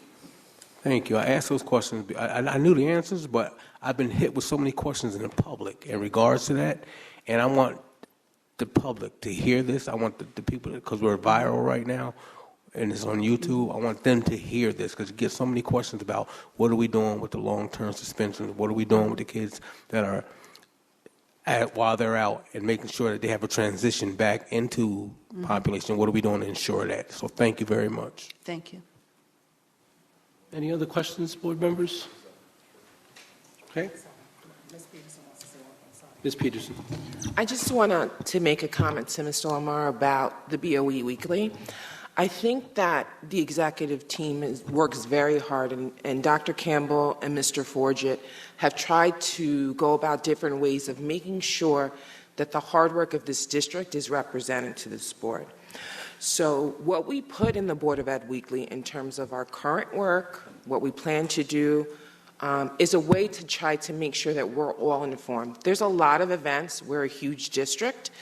And we have to get the information to you, and some of it is also the information of what our teams do. So it's not just a reflection on what happened, the people that are sitting around the table. There's a division of 30 to 40 or 50 people behind me that's represented in those updates. So we try to make sure that the information that you do get about our operations, we worked very hard this year in reformatting it. So I think it's important to know that those things are well thought out. The data that is pulled and provided, I know that my team works very hard on those reports to make sure that we are giving you exactly what you need to make decisions for this district. So I just really have to state that as just an executive leader in this district, that those reports are very important, and a lot of thought and energy are put into those things. I just want to respond by saying I love the new format, and I appreciate all the information that comes through there. It's exhaustive. It's really, it's excellent. My only point was that, just like Mr. Howard just said, he said he knew the answer to the question that he just asked, but he thought it was important for it to be something to be said in public. Sometimes some of the information that I learned from the BOE Weekly, I may ask the question in public, because I know you have the answer, because you already gave it to me. I just think it's important for the discussion to be public. That's all. Mr. Forget and Mr. Howard. So, yeah, just one comment. Sometimes it's choice of words when we're having conversations. So the Board of Ed Weekly is not an excuse. It is a document that we spend, as Onyx said, it's a lot of time that's put into it, which is why we do one very deep dive, and then we provide scattered different types of information the other weeks. But on that deep dive, we want you to question. We want you to ask us clarifications. We want you to help us think differently. That's the intention of that. Please don't think that it's when we say it was in the weekly, we're just giving you a point of reference that we did provide that. Do you seek further clarification is what we say. So when I say choice of language when we're having conversations, perhaps when we say that, it's misunderstood, just as I'm misunderstanding your terminology. Thank you. Mr. Howard. Thank you, Mr. President. So before we go any further, I'm just going to say to superintendent and senior staff, the incredible job that you guys do with the Board Weekly is incredible, and I want to thank you for that work. Being on this board for 12 years, I've seen how we've grown as a district. I've seen how we've grown as a department, and the way the Board Weekly is now is not what it used to be, and we didn't have it at one point. And like Mr. Forget has said, it is an opportunity to get questions, to challenge central office, to present us with the information that we need as a board. And I just want to say congratulations again and thank you very much for the effort that's put into it. And it's not just something that's thrown together. You can see the in-depth. You can see how the work that's put into it. And I'm going to say this publicly. Thank you very much. And please continue with that type of work. Any other questions? Okay, that concludes my items. We're going to move on to Assistant Superintendent of Human Resources, Mr. McLemore. Thank you, Mr. President. On the Human Resources agenda, I have items 10.1 through 10.18 for your consideration on tonight. Would any board member like to separate out any items? Ms. Boulay. 10.17. Any others separated out? I need a motion for 10.1 through 10.18 minus 10.17. Motion and second? So moved. Any discussion on this item? Mr. Levenstein. So, like Ms. Peterson said, information is important, and Mr. President and Madam Superintendent, if you'll indulge me for a minute on these items that are in Human Resources. So The Personnel Committee did not meet yesterday nor today, and our committee did not vet the resolutions being brought forward tonight on the Human Resources agenda. So I would like to ask administration, or Mr. McLemore, if I have the correct interpretation of these resolutions coming up for a vote. 10.1, regular appointments, leave of absences, resignations, rescissions. 10.2, the create a new 0.6 physical therapy position needed for required physical therapy sessions. 10.3, create a new 0.1 teacher of visually impaired student position so it can be posted for a current or future NTA unit member that can apply to. 10.4 and 10.5 are two employees who received their certification so that their contract in lieu of probation approved by this board is nullified so they can be appointed to a probationary teacher position. Then there are 10 resolutions which are additional appointments from multiple funding sources to the following: elementary after-school programs, Empire after-school programs, instructional leadership teams at South Middle School, spring coaches, school leadership teams, Bombville Math Numeracy Program, Saturday K-8L programs, Latino Family Literacy Program and E&L support, teacher pathway opportunities for student program curriculum writing, substitute administrator, 2 resolutions regarding tenure and a tenure extension, and 10.17 stipend to support finance department. So I'm just want to see if what I'm saying is correct, and this way the board is informed of these things. If they have additional questions, of course they should ask, but it didn't go through the committee vetting process, so that's why I bring that forward. Thanks for indulging me. Mr. McLemore? Yes. Is he correct in his thoughts on what these items truly represent? As you have spoken, so it is. Okay. Thank you. That's good. So.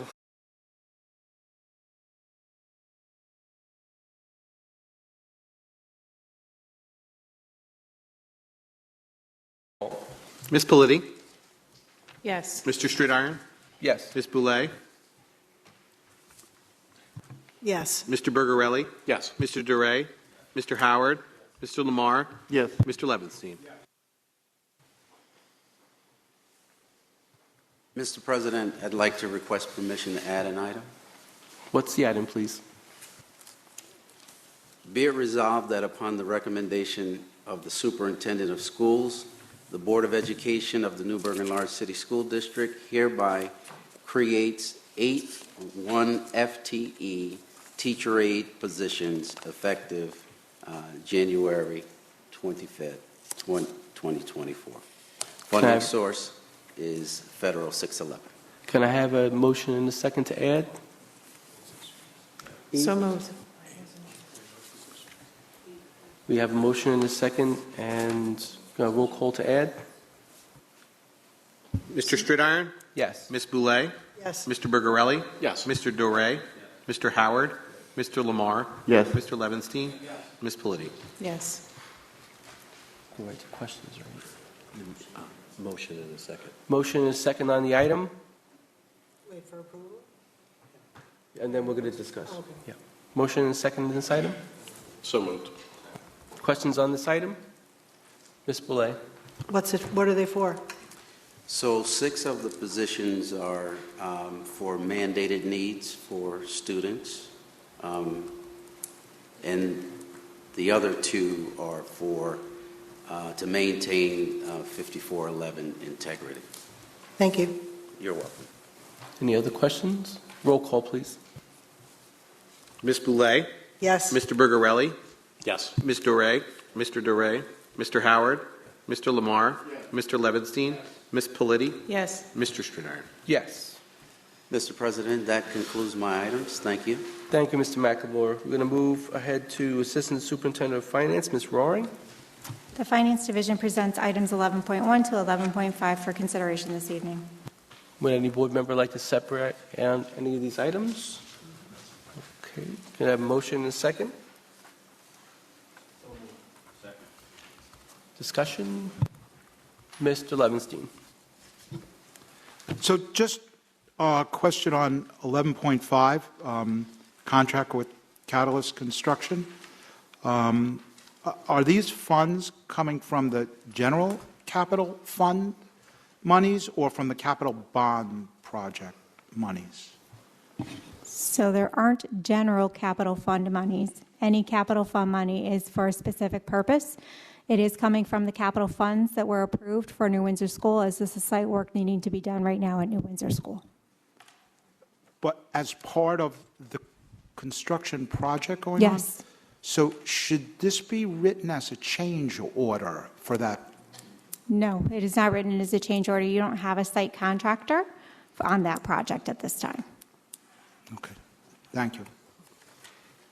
Any further questions? Roll call, please. Mr. Bergarelli? Yes. Mr. Doré? Yes. Mr. Howard? Mr. Lamar? Yes. Mr. Levinstein? Yes. Ms. Politi? Yes. Mr. Stridiron? Yes. Ms. Boulay? Yes. That concludes my items. Thank you, Ms. Roaring. We move to the Assistant Superintendent of CIO DPO, Ms. Peterson. Information and Technology has items 12.1 and 12.2 on the agenda this evening for consideration. Would any board member like to separate out the items? Okay, motion and second, please. Motion. Second. Roll call, please. Mr. Doré? Mr. Howard?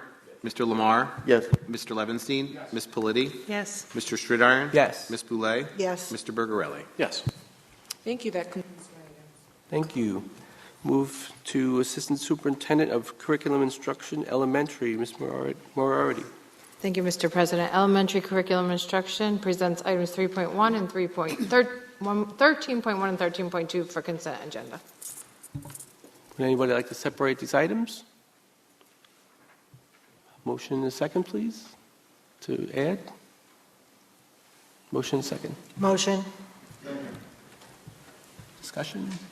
Roll call. Mr. Howard? Mr. Lamar? Yes. Mr. Levinstein? Ms. Politi? Yes. Mr. Stridiron? Yes. Ms. Boulay? Yes. Mr. Bergarelli? Yes. Mr. Doré? Thank you. That concludes my items. Thank you, Ms. Moriarty. Move to Assistant Superintendent of Curriculum Instruction, Secondary, Dr. Farrell. Thank you, Mr. President. We have items 14.1 through 14.5 for your consideration this evening. Would anyone like to separate any of these items? Can I have a motion and a second? Second. Discussion. Roll call, please. Mr. Lamar? Yes. Mr. Levinstein? Yes. Ms. Politi? Yes. Mr. Stridiron? Yes. Ms. Boulay? Yes. Mr. Bergarelli? Yes. Mr. Doré? Mr. Howard? Thank you, Mr. President. That concludes my items, but if I may interject that I am very appreciative of the approval of our new music course, and I know our students will benefit from that. Thank you. Thank you. I'm going to move to Assistant Superintendent of Exceptional Learners. Thank you, Mr. Baer. President. Exceptional Learners Division has item 15.1 for the board's consideration. I have a motion and a second. Motion. Discussion. Roll call, please. Mr. Levinstein? Yes. Ms. Politi? Yes. Mr. Stridiron? Yes. Ms. Boulay? Yes. Mr. Bergarelli? Yes. Mr. Doré? Mr. Howard? Mr. Lamar? Yes. Thank you. That concludes my items. Thank you, Mr. Baer. Can I have a motion and a second to close this meeting? Second. Roll call, please. Ms. Politi? Yes. Mr. Stridiron? Yes. Ms. Yes. Boulay? Mr. Bergarelli? Yes. Mr. Doré? Mr. Howard? Mr. Lamar? Yes. Mr. Levinstein? Thank you very much. Have a good night.